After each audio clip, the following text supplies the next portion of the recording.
Hello, welcome back to Anthem, Andari and the Theater of the Mind. Seneng banget hari ini mau bahas healing anthem lagi. Udah yang ke berapa ya? Ke-7 apa ke-8 gitu, gue sampai lupa ya. Dan kali ini yang gue undang adalah seorang bapak, seorang entrepreneur, pekerja kreatif, dan yang pasti one of my close friends waktu di Prambors Radio, Yuda Perdana. Yeay. Sekali-sekali gue diundang sama podcast sama lu ya. Emang belum pernah? Gak pernah dong. Ih, gimana sih? sih? Podcast sendiri. Oh iya, Pillow Talk ya? Yoi, tapi audio doang. Oh That's iya. all I know gitu. Udah episode keberapa? Cuma 10. Cuma 10 doang. Nggak, itu kejadiannya karena waktu gue sempat kerja di Bangladesh. Wih, gue pikir di Bank Mane gitu kan. Kata Bangladesh, emang nama negara.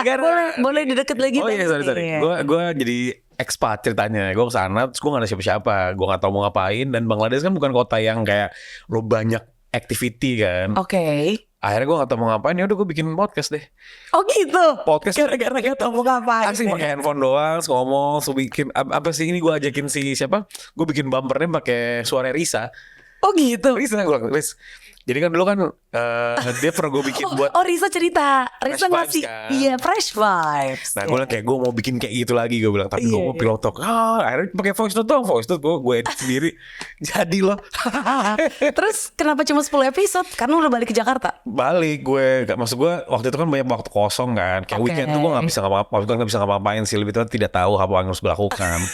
Jadi gue cuma nge-gym, cari tempat makan. Terus gue waktu gue panjang banget, jalan-jalan juga gak tahu mau mana. Karena memang bukan kota yang banyak wisata dan yang bisa dilihat. Gue gak pernah sih ke Bangladesh. Itu lo waktu kapan sih? Tahun berapa? Pas lo 2000. kerja di mana? Jadi itu tahun 2018, gue 18 akhir. Gue ditempatin di sana. Gue kan kerja di salah satu perusahaan rokok lah. Sebelum pandemi berarti ya? Sebelum, jadi gue Oke. dari 2018, gue balik lagi itu 2020 pas 2 minggu sebelum lockdown atau PSBB. Oke. Habis itu udah selama 2 tahun, 1 tahun setengah itu gue benar-benar tinggal ya bolak-balik sih. Cuma gue banyak di sana gitu. Terus gue nggak bisa ngapa-ngapain. Di sana tuh soalnya kayak 30 years mundur ke belakang Jakarta. Jadi lu jalanan protokolnya itu tuh, lu jangan bayangin Sudirman. Lu jalan protokol tuh kayak di Kelapa Gading tuh. Itu jalan protokol tuh. Oke. Jadi Kelapa Gading tuh jalan protokolnya banget. Udah paling mewah banget tuh ya. Paling mewah. Gitu. Ya ampun. Terus lo rasanya lo ke situ gimana? Kayak rasa ke masa lalu gak? Atau ke zaman sebelum lo reinkarnasi gitu? Gue jadi lebih taat, lebih bersyukur dikit-dikit. Astagfirullahaladzim. Oh iya Bang. Karena banyak banget yang aneh-aneh dah. Karena lo ngeliat banyak hal-hal yang lo gak akan pernah lihat di sini. Apa misalnya? Ini nyet kayak tiba-tiba. Jadi itu kayak oke, anggapannya di sini adalah Sudirmannya kota downtown ya. Oke. Nah kalau kita mundur ke let's say ke Senopati, bahkan ke Kebayoran, itu kan lu masih rata, even sampai Pondok Indah, Iya. sampai Bintaro gitu kan. Nah bayangin Bintaronya mereka itu jaraknya dari pusat kota ke Bintaronya, Iya. itu udah totally different. Different itu apa? Lu bisa ngelihat tiba-tiba ada orang yang lagi sikat gigi di pinggir jalan, kayak sarung doang. Homeless gitu. No, they're not homeless. Itu dia masalahnya. Itu emang begitu. Jadi emang kehidupan itu beda banget. Sampai ada satu momen di mana gue lagi, jadi kan gue di perusahaan rokok itu kan gue jadi kayak semacam. Iya, lo ngapain ke situ ngomong-ngomong ya? Gue Perusahaan rokok. ditempatin. Di Jadi situ ada cabangnya. iya, jadi company rokok yang gue kerja, yang tempat kerja gue itu akuisisi perusahaan sana. Nah mereka tuh butuh orang dari beberapa negara untuk kayak semacam fast forward training timnya mereka di sana lah. Gitu. Iya. Karena Indonesia itu secara demografisnya mirip dengan Bangladesh dan kulturnya mirip, dan ada trade marketing gitu-gitulah. Akhirnya gue ditempatin di sana gitu. Oke. Setahun doang. Nah. Tapi lumayan ya. Wah gila men, gue sempet ngeliat ada jadi mereka tuh punya kalau kita warung-warung di pinggir atau nggak warung-warung yang di desa-desa gitu, mereka tuh di pinggir bantaran kalinya tuh ada warung, dan itu ada warung di perahu. Oke. Nah, kayak agak di Thailand dong ya kayak gitu ya. Ada kan Thailand kan masih tradisional ya. Ini nih udah tradisional tapi juga udah kayak kumuh. Tradisional kan satu hal kadang-kadang bersih kan. Agak worse, Tradisional ya. doesn't mean buruk Iya, gitu iya kan. benar. Nah ini nih di sana tuh udah kumuh, tradisional. Juga di sebelahnya gue nemuin ada bangkai sapi. Bangke. Sumpah mampus Ya nggak. Allah, sapi. Gue sempet gue storyin. Jadi waktu itu gue Ngapain lo storyin? Enggak ya guys man, kayak sapi. Sumpah sapi. Komen orang apa? Komen orang. Wah ngaco deh, Adit tuh anak-anak Prambors kayaknya tuh ngapain di sana, ada deh gue lagi merantau. Tapi tuh lo ada something sama Asia Selatan deh menurut gue. Karena Gue pernah ke India. lo pernah ke India. Waktu itu Actually, di perusahaan provider kalau nggak salah ya. Bener Gua kan? pernah. Tahun berapa tuh? 2010 kalau itu. 2000 Gua udah ke jauh India. lebih lama. Dan itu gue jarang denger temen kerja ke India gitu. Lo tuh kayak my one and only friends gitu Yang di yang Nah, gue tuh sebenarnya kalau di India kan emang kebetulan company yang gue di sini memang perusahaan India. Cuman sebulan apa dikit sih, itu bentar doang. Oh, karena waktu itu lo kayak masih sambil kerja di Prambors gak sih? Masih Kan? Jadi tuh gue masih denger cerita lo. Terus lo kan cerita mulu kan kayak gue. Sama aja gitu mah. Open book deh, pokoknya open book ya kan. Ke kantor udah pasti ceritain tuh. Kemarin gue ke India, lo tahu gak? Ada sapi lewat apa. Itu Wah, aja itu lo udah ngaco, shock ngaco. gitu maksud gue. Itu betul, itu shock karena waktu itu belum terlalu develop. Karena waktu gue di kotanya kayak di kota Jembernya lah gitu. Jember. Coba Oh sekarang- bukan ibu kotanya India. Bukan, New Delhi. gue bukan New gak ke Delhi. New Delhi, gue gak ke Mumbai. Itu udah Jakarta banget lah. Kalau yang ini tuh kayak kota secondary city gitu, yang tiba-tiba ada onta gitu lah, onta. What the heck, ada onta. Salah, bukan sapi, onta. Ada onta lewat gitu. Nah terus itu sekarang udah develop karena itu di Bangalore itu menjadi kota Bangalore. Silicon Valley-nya di Asia. Ih, keren. Kesana lagi dong kita. Lah, lo kata sekarang teknisi yang buat perusahaan-perusahaan yang lain itu emang di mana? Semua di India. Iya, dia laptopan sambil naik onta, jangan salah. Parah. Betul. atau naik bajai. Nah, kalau di Bangladesh ini gue tuh pengen banget jadi expat zaman dulu. Waktu itu gue kayak nih gue punya di perusahaan ini, gue tuh punya kesempatan untuk kerja di luar. Oke. Nah, pada saat itu gue kayak apapun luarnya gue ambil. Gitu, yang penting gue udah jadi expat. Luarnya nggak jauh-jauh, Asia juga nih, Bangladesh. Tapi sana gue ini Apa lo? full on dapat apa benefit expat. Oke. Mobil Alphard. Bisa dipakai nggak di sana? Bisa. Oh, bisa. Ada supirnya. Oh, iya. Ada supirnya ada. Paling Gua kaya nih di Gue sana. tinggal di service apartemen. Wah gokil deh. Gila. Jadi lu bener-bener Gue naik bisnis kelas kemana-mana. Sumpah mampus. Berarti lu kalau ngelihat kondisi di sana tuh lu kayak lagi nonton film doang ya? Karena lu udah naik Alphard ya kan? Iya. Jadi lu kayak lihat Bener. Gue lagi kayak nonton film. ngeliatin orang segala lewat gitu kayak. Tapi itu gue ngerasa banyak bersyukur karena selain dari masalah sosioekonomi gitu ya yang berbeda banget sama di Jakarta. Iya. Itu lo nemuin kejadian-kejadian yang dimana tiba-tiba nih, karena kan balik lagi kan karena lo perusahaan multinasional, mereka punya security yang ketat banget kan. Iya. Ini ada demo dikit nih, gue disuruh pulang. Oh, enak dong. Jadi mereka tuh jadi selalu di security kantor tuh selalu bilang kayak watch out, ini akan ada demo apa segala macam, book your tickets apa segala macam. Gue cabut, kalau nggak cabut gue ke Singapura. Kalau ke Thailand. Liburan dia. Asli, Lu tetap kerja kan pas ke Singapura? ya kan online Laptop kan. Cuman maksud gue at least benefit down dulu itu di akhir di akhir periode gue jadi expat kan namanya STA sementara. Nah nyampe di akhir gue dapat reward, gue dapat liburan dibayarin kantor. Woi. Gue naik bisnis class ke Geneva ke Eropa. Gue keliling sendirian. Itu dalam setahunan lebih sebelum pandemi itu ya. Gue akhirnya cabut ke Eropa itu sendirian itu di tahun 2020 awal Januari. Gue ingat buat tahun baru tanggal 1-nya itu gue udah balik lagi ke Bangladesh.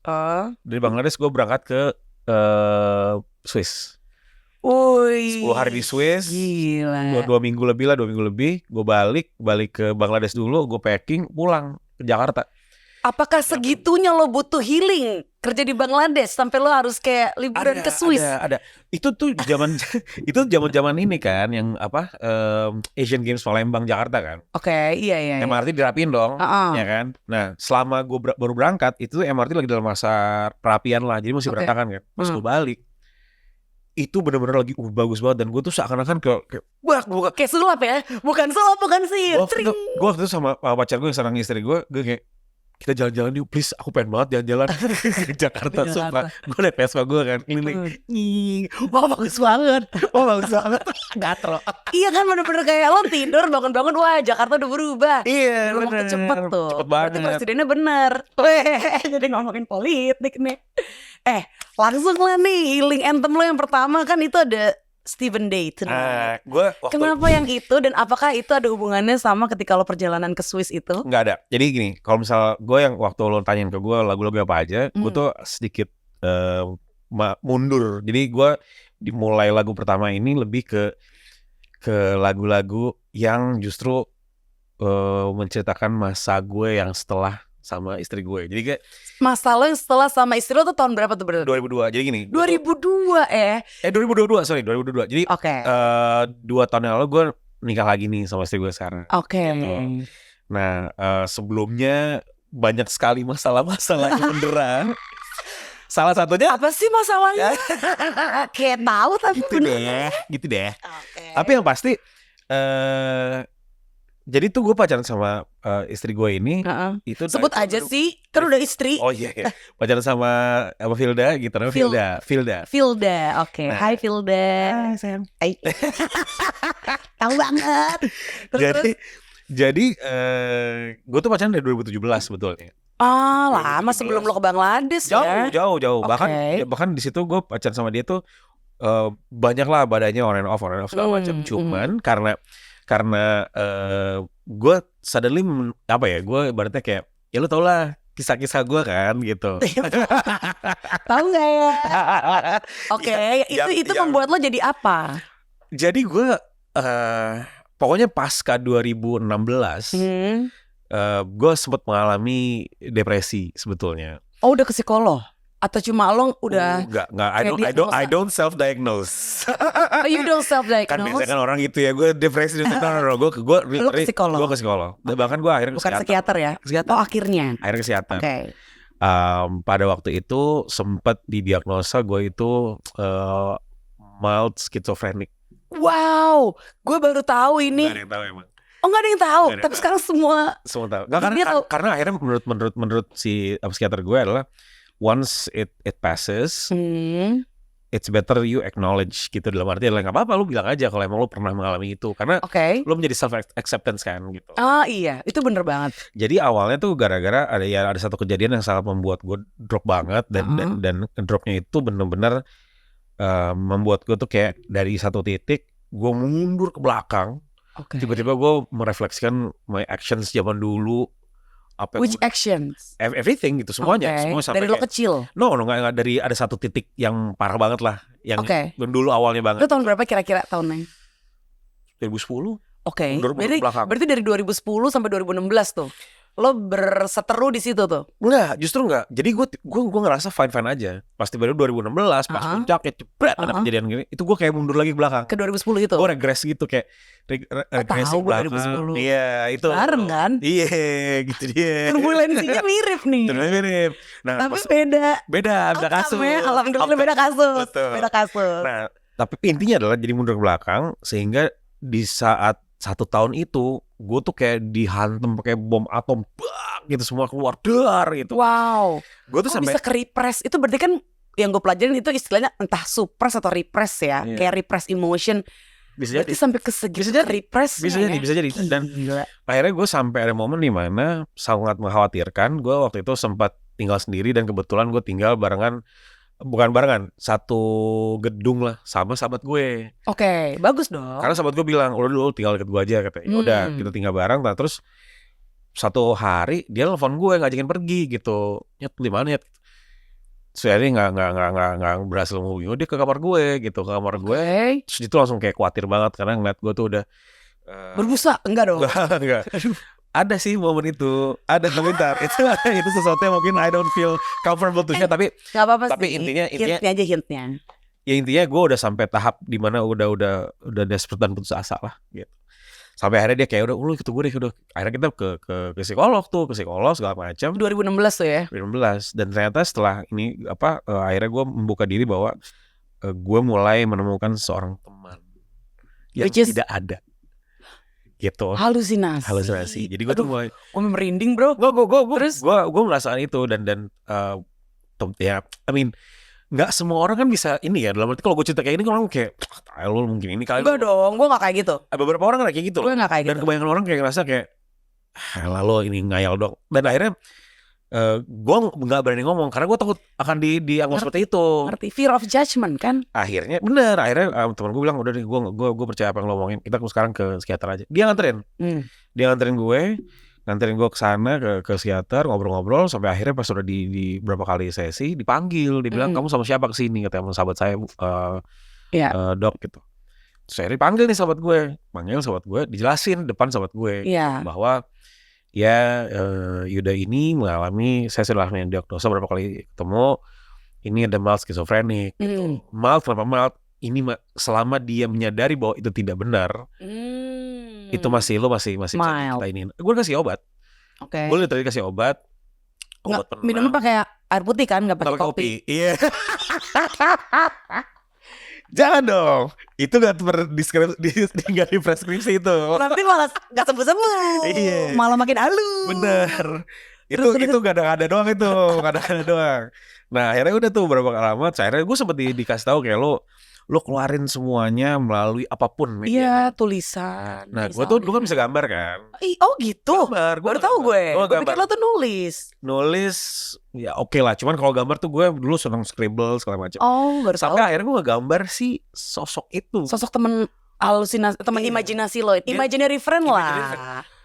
Call it imaginary friend, karena anak kecil kan suka punya imaginary friend. Nah kalau ini imaginary friendnya udah ngajakin yang kayak udahlah nggak usah lah, selesai lah lu di sini gitu. Udah gitu. Nah akhirnya gue kasih lihat ke dokternya, ada ini mukanya? Yang kamu lihat nggak hitam gitu. Cuma kayak ada energi aja, maksudnya bukan tapi lama-lama kayak bentuk muka. Lama-lama nggak bentuk. Jadi semakin, lu pernah nonton ini nggak sih? Kalau gue siapa tuh yang si Russell Crowe yang jadi yang film Russell Beautiful Crowe, Mind. Beautiful Mind. Kayak gitu persis. Lama-lama. Tapi awalnya tuh cuma suara gitu. Kayak gue kayak apaan sih nih gitu. Gue sempet tapi nah mungkin karena gue dibesarkan bahwa kalau ada orang kayak gitu kan takutnya setan ya. Ada gue sholat. Gue kira aja setan nih kosan gue nih. Semua. Gue kira setan. Tapi akhirnya sumpah gue setan kan. Sholat pasti kursi mulu gue setiap tidur. Sumpah Allah, kursi. Takut gue karena gue kira ini apaan gitu kan. Sampai akhirnya gue sempet bilang sama nyokap gue buat tulisan Allah gitu kepanjang. Tapi masih muncul tuh suara. Masih. Nah tapi lo giniin dong. Tapi the good part of it adalah ternyata dengan secara tidak langsung dengan gue ketakutan itu setan. Iya. Akhirnya kan gue mendekatkan diri kan. Iya. Jadi ternyata itu kalau gue akhirnya looking back gitu, gue ngerasa bahwa ternyata itu yang sedikit menyelamatkan gue gitu, karena ada hikmahnya ya. Ada hikmah. Padahal bukan karena itu, bukan karena gue ketakutan. Kalau gue takut setan, enggak, sumpah demi Allah. Tapi lu tinggal sendiri waktu itu. Ya kan bukan nggak ada pilihan ya. Nggak ada pilihan, dan rumahnya bukan rumah gitu. Apartemen. Iya. Oke. Nah anyway, masa-masa itu lewat. Akhirnya gue menerima lah gitu, and I got better sampai akhirnya gue balik terakhir ke dokter, dia bilang you don't need medication anymore. Yeay, kapan tuh, tahun berapa? 2017. Oh jadi cuma sebentar ya prosesnya. Tapi itu berubah total hidup gue. Jadi dalam arti gue ngebalik benar-benar berubah total. Brutal banget gue. Ketemulah gue sama Vilda gitu. Ini rewardnya nih. Tapi enggak juga, karena gue sama dia tuh it's quite rough gitu. Rough tuh dalam arti lah banyak lah yang kita lewati bersama. Karena di situ gue belajar bahwa nggak semua orang tuh kita nih beruntung nih gitu. At least gue ngerasa gue beruntung bahwa apa yang udah gue lewatin it's nothing compared to ternyata si Vilda lewati gitu. Si Vilda yang dia lewatin lebih dahsyat daripada lo. Lebih dahsyat gitu. Jadi akhirnya gue melihat bahwa ya memang ternyata I feel lucky gitu.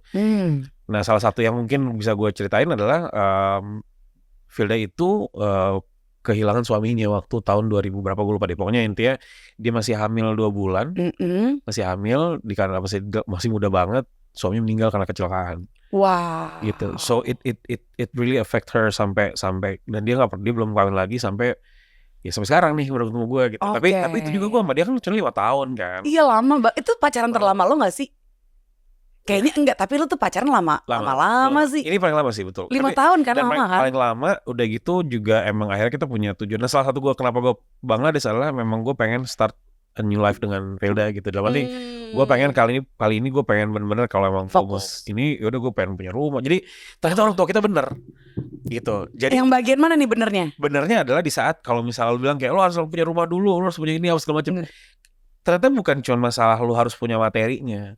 Jadi di saat lo udah punya ini sebagai modal, lo tuh udah nggak perlu mikirin ini lagi kan. Lo tinggal fokus ke lo berdua dan depannya gimana. Iya sih. Nah, Iya itu ada benernya. Itu ada benernya. Ada benernya di situ karena menurut gue kayak, oh iya bener juga ya kenapa orang tua zaman dulu tuh nyuruh. Tapi mungkin kalau mereka pada waktu itu pandangannya adalah lo harus punya rumah dulu, harus punya gitu. Cuma kan sekarang materinya kan. Iya, gitu. tapi intinya punya rumah kan bukan berarti lo harus memiliki 100 SHM. Bisa aja lo sewa kontrak 2 tahun gitu. Jadi lo udah kebayang. It's another discussion karena udah memasuki dunia finansial tuh. Berbeda tuh. Tapi intinya adalah di saat lo punya beberapa hal-hal itu, lo tuh bisa lebih fokus untuk yang lain. Iya. Oke. Terus lo akhirnya udah siapin dulu tuh. Gue siapin dulu. Alhamdulillah 2021 gue udah beli rumah sendiri. Gitu. Wow, congrats. Beli sendiri. Tinggal sendiri. Nah itu gue takut tuh.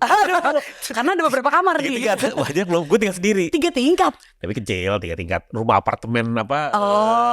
Kecil lah. Istilahnya apaan? Apa apartemen house gitu loh. Jadi bentuknya, jadi tanahnya kecil tapi lu bikin 3 jadi kayak rumah. Iya. Gitu lah. Ya udah 2022 alhamdulillah akhirnya gue we got married gitu kan. Nah lagu ini adalah si Stephen Day ini. Ini mau ceritain lagu ini tadi intronya panjang ya bro. Karena you need to understand dulu gitu. Gue sih siap untuk understanding. Nah akhirnya dari situ lagu ini adalah lagu gue ke dia sebetulnya. Karena gue ngerasa bahwa lagu ini pas banget untuk ngegambarin pada waktu itu we had a baby moon staycation lah gitu. Jadi waktu itu dia hamil anak gue ke berapa bulan ya, udah mulai 5 bulan apa 6 bulan gitu. Terus itu kecapek. Baru lu nikah? Oh enggak ya, nikah dulu. Bukan. Jangan. Saya sudah nikah. Udah nikah terus abis itu hamil 6 bulan. Terus dia kecapean sih feeling. Dia kecapean karena kan gitu. hamil udah lumayan. Dia kerja, dia hamil besar segala macam. Akhirnya ya kita pergi yuk pulang. Itu gue inget banget gue baru pulang habis dinas lah gitu. Terus gue bikinin ada satu reelsnya kalau lihat di Instagram gue pakai lagu ini gitu. Wow, oke. Sebenarnya kita berdua doang. Itu baby moon berduaan kemana lo? Hah? Kuningan. Staycation. Iya, staycation. Emang rumah lo daerah mana sih? Gue di Pondok Labu. Oh Pondok Labu ke Kuningan ya. Tapi kan di ini apa namanya? Apa hotel apa? Apa First Season? Bukan. Salah ya? Apa Kuningan? Apa? Saint Regis. No, aduh. Lu Kuningan yang mana yang dulu ya? Westin. Nggak Westin, gue di Westin. Itu sih bukan Kuningan. Oh di situ. Kayak gue ke situ dua sama dia, pokoknya makan enak, apa segala macam.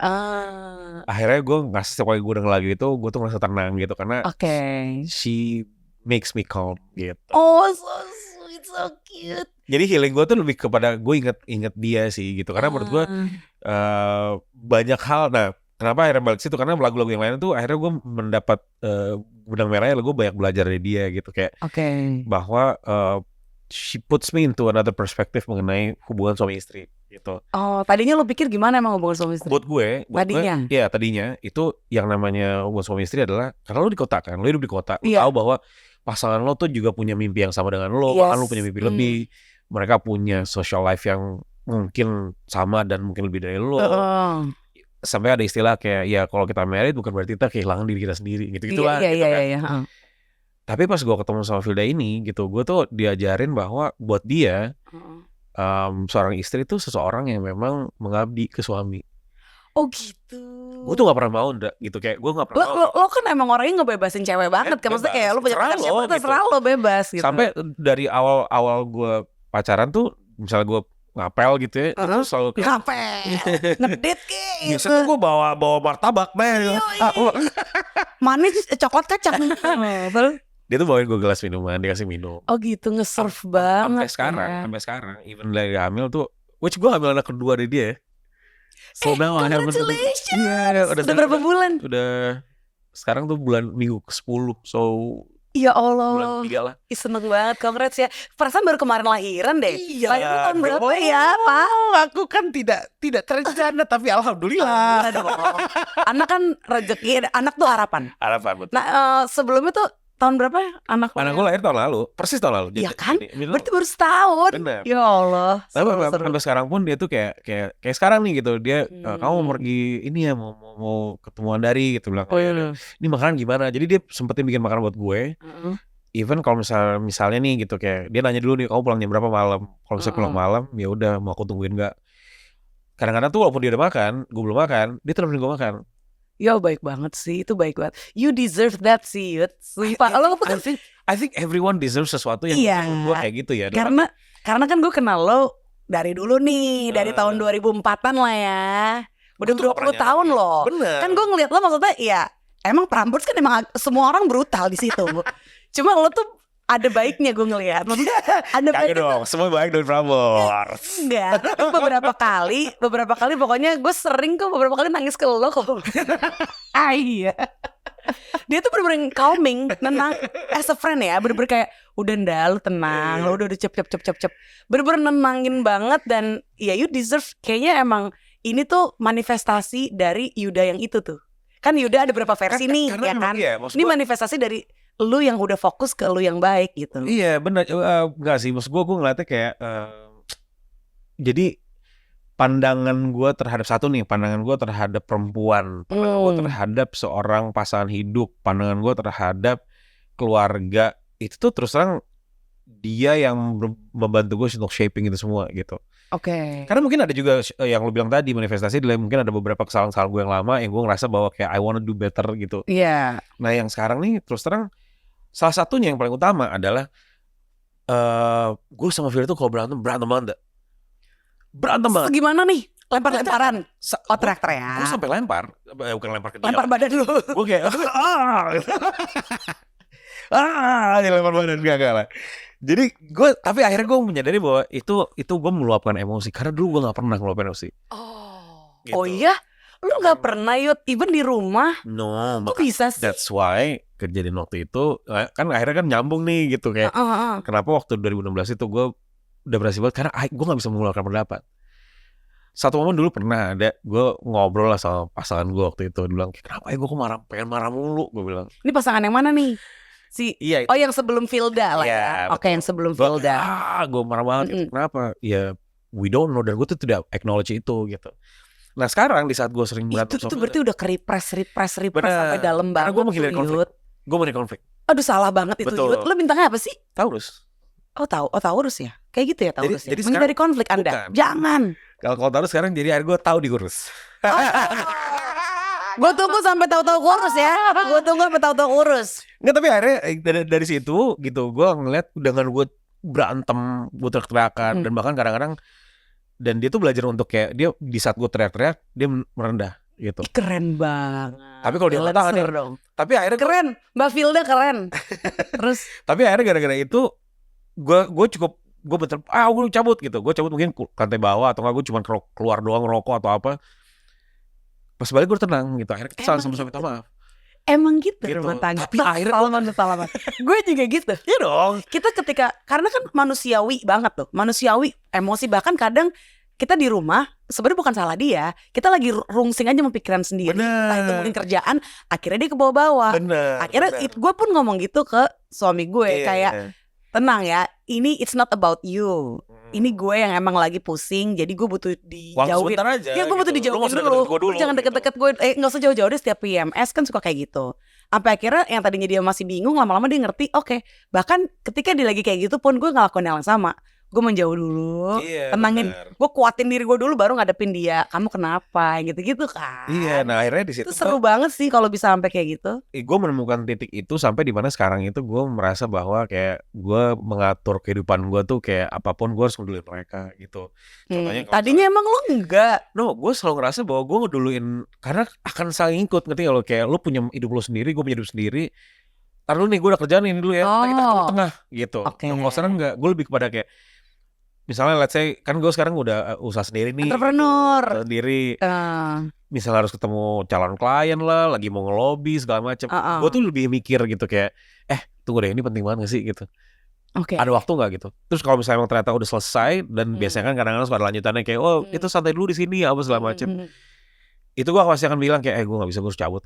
Karena dibercandain gitu, takut banget. Selalu gue jawab, iya gue takut bini gue. Iya. Dan gue jawab gitu, sih gue takut banget bini gue. Tapi mungkin bukan takut gimana, sih, terlalu sayang bisa aja loh. lebih kayak ngehargain kayak ya kan gue emang di keluar itu diizinkan karena emang ada pekerjaan gitu. Kalau belum kerjaan udah selesai ya why not cabut gitu. Dan akhirnya gue jelasin ke istri gue, dan alhamdulillah kita sama-sama ya ngerti nih, si Firda ngerti kalau misalnya emang lo pergi segala macam, lo pulang jam berapa, bawa kunci nggak gitu, terus kamu makan lagi nggak nyampe rumah, kamu biasanya kalau capek makan gitu gitulah. Nah itu yang akhirnya shape up gue ke yang gue sekarang. Dan terus terang gue lebih tenang, tau lo, kayak gue tuh kayak lebih nyaman, lebih iyalah udah pasti lah, lebih apa namanya, lebih gue lebih content gitu. Maksud gue it's not perfect life loh, dalam arti kan banyak masih banyak yang namanya manusia ya, ada salah-salahnya apa segala macam. Cuman at this point gue ngerasa kayak ya udahlah gitu, kita ya kayak masalah keuangan lah, apalagi pas memutuskan gue untuk usaha sendiri. Iya, itu gimana sih ceritanya? Maksudnya tadinya kan lo terakhir berarti kerja di perusahaan rokok itu kan? Enggak, gue terakhir di perusahaan provider. Oh, lo provider lagi Bali? Oh gitu, berapa lama tuh? Nah itu cuma setahun, itu ada inilah, ada akhirnya gue harus cabut. Nah di situ gue ngerasa bahwa I think it's time for me untuk usaha sendiri deh. Itu karena kalau waktu zaman dulu di Prambors ngerjain kayak gini enggak kaya banget kita. Asli. Main mulu masalahnya. Main mulu ya kan, social life-nya tinggi. Makanya tadi padahal gue pikir kita tuh bisa hidup, aku sukses banget. tapi tetap aja menurut gue pelajaran berharga dari pergaulan tuh banyak banget loh. Jadi lo budget lo buat nongkrong, buat party itu banyak ngasih pelajaran loh. Banyak kayak orang yang justru baru kayak gitunya itu setelah menikah dan setelah punya anak. Dan itu susah loh. Enggak, tapi menurut gue kalau misalnya kayak maksud gue begaulnya itu pada akhirnya kita tuh beruntung karena kita di industri yang pada akhirnya bukan cuman main-main gitu. Iya, bisa produktif. Jadi lu bisa memanfaatkan network lu lagi gitu. Iya, benar. Nah, ini akhirnya pas gue memutuskan untuk usaha sendiri pun gue tuh benar-benar diskusi sama dia gitu, kayak gimana menurut lo? Apa kita tuh bikin perhitungan.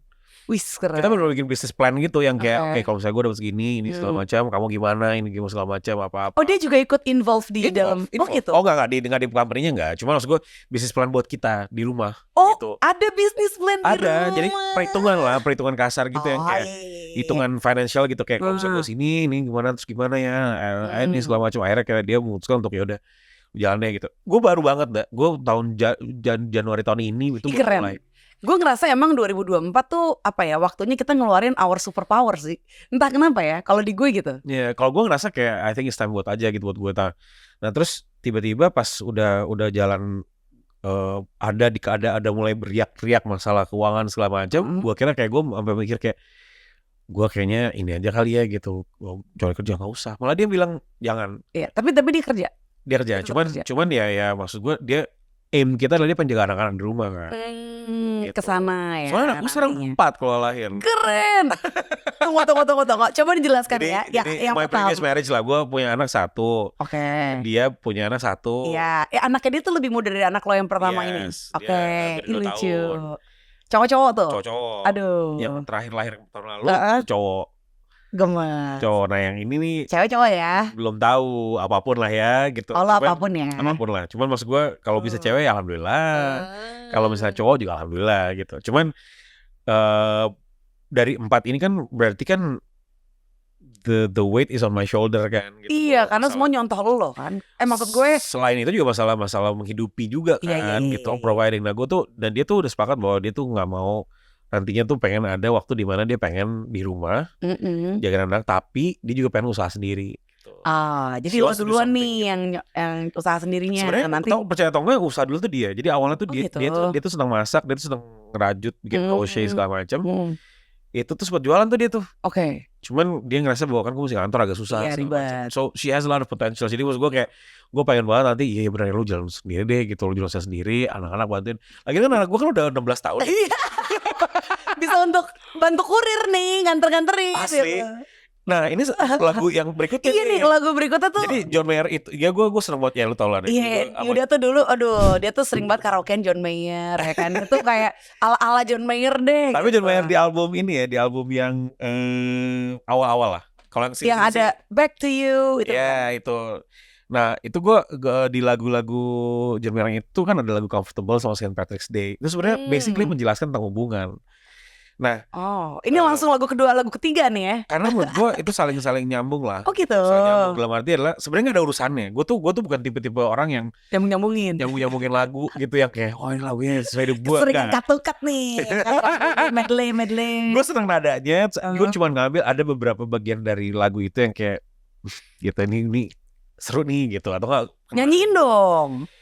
Comfortable tuh sebenarnya lebih kepada gue menemuin akhirnya ada sosok kan si John Mayer kan apa di lagu ini kan bilang apa sih pokoknya dia ketemu sama seorang perempuan yang dimana yang tadi cuma main-main doang akhirnya dia ngerasa bahwa ini sesuatu this person makes you feel comfortable lah gitu. Oke. Nah ternyata kata-kata itu comfortable itu adalah kata yang tepat sebetulnya menggambarkan gue at least ya gitu kalau misalnya gue ketemu sama orang tuh gue perlu nyaman gitu. Nyaman tuh bukan berarti bahwa she needs to be hot and sexy and good looking lagi, tapi lebih kepada kayak nyambung apa enggak. Nah, akhirnya gue merasa bahwa dan di situ sebetulnya di lagu itu si cewek dan si cowoknya ini sebetulnya adalah pribadi yang bertolak belakang sebetulnya. Oh, lu sama Vilda bertolak belakang? Bertolak belakang oh, parah, iya? Gue pikir lo tuh emang sematch itu maksudnya. Justru itu dia. Percaya atau enggak sangat bertolak belakang. Kayak gue lagi gue dong. Iya benar persis. Paham kan? Paham. Gitu malah match. Bertolak belakang banget. Jadi maksud gue sangat bertolak belakang. Saking bertolak belakangnya itu kayak kadang-kadang kita kayak wait a minute gitu kayak how come kita bisa saling compatible ya gitu. Justru bertolak belakang tuh benar-benar kayak sesimpel gampang lah gitu. Dia tidak pernah menyentuh rokok, minuman, minuman malam nggak pernah. Dia jagain lo dong itu kalau party. Pernah. Ada satu momen tuh. Nah, kan yang sampai berbusa itu. Kalau gue kan di sebelahnya. Kan lagi. Jadi beda banget gitu. Cuma akhirnya ya kadang-kadang gue sempat ada momen di mana kayak gue kayak kalau nggak ini sih gue ajakin party nggak mau apa segala macam. Ternyata emang dasarnya dia gak suka. Gitu. Aku di mobil aja dia nungguin kamu loh. Aku jadi kayak supir. Terus panggil ke lobby ya. Lo udah di papanya. Kursi roda. Akhirnya udah dan akhirnya apa namanya gue sangat berkurang sekali dan pandemi itu merubah orang loh. Lo berkurang sekali apanya nih? Everything, minum, konsumsi begitu-begitu. Apapun lah pokoknya pergi malam, pulang pagi. Tapi iya, lo tadi bilang pandemi merubah. Gue dari sebelum pandemi tuh udah ngurangin social life gue. Karena apa? Kalau gue karena badan jujur aja ya, udah berumur kan, udah makin berumur. Terus gue ngerasa ini kalau gue kerja masa nge-MC gitu, terus siaran sambil ngurus anak, terus gue mesti tiba-tiba nerima panggilan lagi, kita lagi nongkrong lo samperin ya. Jujur gue besoknya cranky sih, gitu. Jadi akhirnya itu gue nggak prioritasin dulu. Jadi prioritas gue adalah keluarga, kerja, udah dua itu dong. Sampai akhirnya pergaulan tuh nanti dulu deh kalau gue bisa banget ya. Sampai akhirnya gue ketemu temen gue mungkin 2 bulan sekali, 9 kali. Dan it's fine karena kan kerjaan gue kebetulan siaran dan nge-MC kan. Jadi kadang ya ketemu temen baru masih gitu, ada, di industri yang sama mirip-mirip. Social life-nya masih ada, tapi bukan sama teman-teman yang bener-bener nongkrong banget nih. Dan it's fine. Dan akhirnya itu justru mempersiapkan gue untuk pandemi. Jadi pandemi orang-orang pada bingung kan, isoman apa segala macem. Gue udah biasa. Oh gue mungkin kalau lo di situ, kalau gue karena di Bangladesh kan, Bangladesh gue sendiri tuh. Tiba-tiba ke sini bedanya apa? Bedanya apa orang sama juga gak boleh kemana-mana gue bilang. Pandemi ngerubah lo nya banget tuh apa? Everything dari sisi kesehatan, everyone was freaking out kan, semua pada ketakutan gitu kayak, aduh, wow semua olahraga, it's a good thing ya semua orang tiba-tiba sadar berolahraga apa segala macam, makan mulai diperhatiin gitu, apa segala macam, dan itu sesuatu yang pada akhirnya merubah kalau lo perhatiin, even lifestyle orang-orang zaman yang sekarang nih, lu perhatiin DF kan tutup kan, Dragonfly tutup. Iya. Tempat mana yang selain grup yang bisa SCBD yang ada Holy Wings sih tutup sih. Holy Wings tutup kan. Tapi kan ada gede tuh di SCBD kan. Semua tuh gak ada loh. Sekarang tuh udah gak ada yang kayak lu mau clubbing mall kayak zaman dulu tuh sangat stadium lah. Udah gak ada juga. Temennya ada yang ceng-ceng itu. Paling Colosseum. Tapi udah enggak. Ya Colosseum masih kan. Cuma maksud gue tidak seperti dulu ndak gitu, kayak tuh semua orang tuh ada event DJ di mana segala macam. Iya sekarang kebanyakan just a lot gitu. Sampai akhirnya gue perhatiin teman-teman gue yang baru buka usaha bar hiburan. Kalau mereka nyarinya yang bar yang memang buat nongkrong. Iya kebanyakan gitu sekarang. Karaoke. Yes. Private room yang semua orang ya teman-teman lu doang. Karena selama pandemi gitu kan udah mulai agak lowong dikit. kumpul di rumah siapa gitu.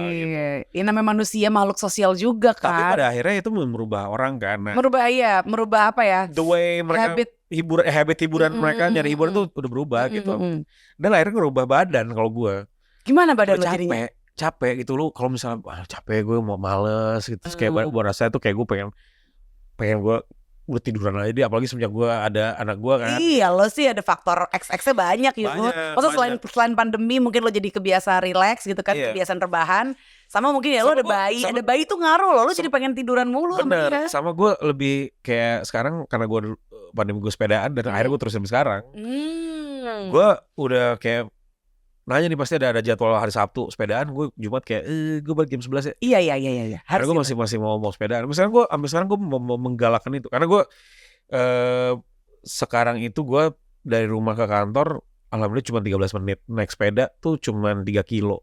Oh, oke. Jadi gue either gue jalan kaki dari rumah ke kantor atau gue naik sepeda. Dua-dua sehat lah ya pokoknya. Gue gak mau pakai mobil gitu, walaupun gue ada driver gitu, tapi gue kasih buat anak gue sama istri gue aja. Ini by the way, cita-cita gue juga gak jauh-jauh kok gitu. Maksudnya di umuran segini gitu ya, cita-cita gue tuh cuma, ya ada beberapa sih, cuma salah satunya nih adalah bisa tidur jam 9 malam. Itu adalah cita-cita gue. Jam 9 malam tuh gue udah siap begini, merem. Besok kebayang bangunnya jam 5 sebelum terbit. Nah kalau bisa udah melek, udah bisa grounding, meditasi. Wah itu gue suka banget. Gue sekarang rutinitas gue karena ada bayi yang tidur di antara gue sama istri gue ya, gitu. Cuman gue sama dia tuh berusaha keras untuk kayak kalau misalnya pulang kita kayak sempetin nonton dulu atau just tuh cuddling berdua, ngobrol aja kayak what's going on, kamu gimana hari ini, apa segala macam. Penting. Karena menurut gue itu yang dan enaknya adalah karena sekarang gue usaha sendiri itu gue kan waktunya lebih fleksibel kan. Nah jadi paginya gue ngajakin anak gue main dulu, baru gue ke kantor. Tapi emang gila beda aura lo sih, bener-bener kayak fresh vibes. Dia tuh dulu punya program namanya Fresh Vibes. Kalau Darto kan Groovism gitu ya. Ya, jadi pada waktu 2003 2004 lagu-lagunya tuh lebih ke Head Candy, Naked Music gitu-gitu yang sebetulnya turunan dari electronic music kan. Kayak Poolside gitu-gitu kan. Betul, Poolside atau enggak Beach Party gitu-gitu. Cuman gue ngambilnya yang memang benar-benar ambience-nya lah gitu. Karena apa? Karena itu diputerinnya itu programnya kan di hari Minggu malam. Nama programnya tuh berarti yang bikin Prambors Fresh Vibes. Yang bikin sebenarnya itu udah lama, Imam Wibowo dulunya. Oh Imam Wibowo, wah harus gue undang nih dia. Iya, Imam Wibowo dulunya. Jadi cuman kayaknya dia kan udah pindah ke sore tuh atau apa. Oh iya. Nah, lo gantiin. Akhirnya gue rubah karena musiknya Fresh Vibes tadi lebih ke acid jazz. Acid jazz, oke. Awalnya acid jazz, cuma kan seiring dengan waktu berjalan. Iya, berkembang musik jadi yang diminati. Banget kan. Nah akhirnya gue mainnya lebih kepada campuran antara ini gue dikasih sama laki lo tuh. Apa tuh? Apa itu? Shoegaze. Waduh, jadi ada, tunggu deh, tapi nggak masuk Fresh Vibes. Ada beberapa lagu yang masuk, tapi nggak semua ya. Oke. Jadi makasih gue yang puterin ini deh, itu kalau nggak salah di Google Planet apa? Oke. Di Google Planet diputerin dikasih sama dia nih, puterin nih gitu. Karena waktu itu tujuannya Fresh Vibes itu adalah lu tone down, cooling down sebelum lu hari Senin. Jadi ibaratnya lu party Jumat, Sabtu, Minggu selesai. Itu bener sih. Itu bener sih. Oh itu ngaruh. Itu kita minggu malam di jalan gitu kan, misalnya habis dari rumah siapa gitu atau habis makan malam sama keluarga, pasti kan butuh cooling. Atau di rumah aja. Iya sih. Di rumah aja santai. Di rumah kan jangan dengerin radio ya kan. Iya itu dia. Waktu itu gue sih berharapnya bahwa orang tuh lu dengerin ini karena kalau di rumah lu tenang deh gitu. Oke. Dan itu tunggu, yang St. Patrick's Day tuh ceritanya apa nih kaitannya sama Comfortable-nya si John Mayer? Gue lupa liriknya terus terang, tapi kalau gue ada beberapa bagian di situ tuh kayak lebih menggambarkan how you actually face the world gitu, gimana cara. Sebenarnya kalau ngomongin John Mayer banyak banget lagunya. Ya lu banget dah semuanya lu. Karena dia tuh dari album pertama itu tuh evolusi lagunya tuh menggambarkan dia di kondisi saat itu. Lu perhatiin deh, dari yang pertama dia ngomongin mengenai quarter life crisis. Karena dia umurnya masih 25-27 waktu itu. Terus pindah ke Heavier Things. Ya artis emang gitu sih. Gak semua. Dia tuh literally open book gitu. Kayak Taylor Swift juga kan? Kurang lebih. Tapi kan gue gak dengerin ya. Gue cuma tahu Taylor Swift it's me. It's me gitu. 22. Nah terus pokoknya dari semua itu gue ngikutin. Karena waktu awal-awal kuliah kan, ngikutin. Gue tuh sampai ke tahap di mana ada lagunya Stop This Train. Itu salah satu lagu kesukaan gue juga. Jadi lagu yang menggambarkan dia ngobrol sama bokapnya, Hmm. terus bokapnya bilang, lo nggak bisa sesuai menjalankan semua kehidupan lo dengan apa yang lo mau, dan lo nggak bisa ngeberhentiin kereta ini, lo nggak bisa, ibaratnya the Oh train iya. keeps moving gitu. Gimana lo bisa adaptif aja gitu. Adaptif, menerima, tapi ya lo nggak bisa jalan gitu. Oh, Ini nggak kenapa? bisa berhenti. Kena tuh. Kena banget. Oh ini jalan terus yuk. Ini Tapi lagu buat anak gue. udah siapin lagu buat anaknya nggak jauh-jauh John Mayer ya. Gitu. Yang berikut ini kok beda ya? Kalau ini Alter Bridge sih lebih kepada Alter Bridge yang Watch Over You. Ini lebih kepada lagu karaoke gue di mobil sih. Kan lo ngomongin healing nih. Di saat kadang-kadang gue lagi penat apa segala macam, gue naikin. Jadi gue punya di Spotify itu ada playlist yang kayak American rock lah.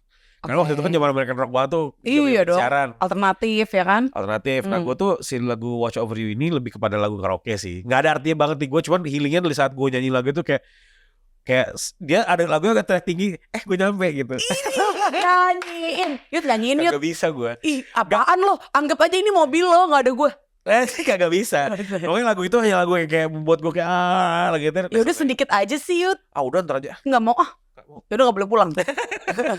Gitu. Oke.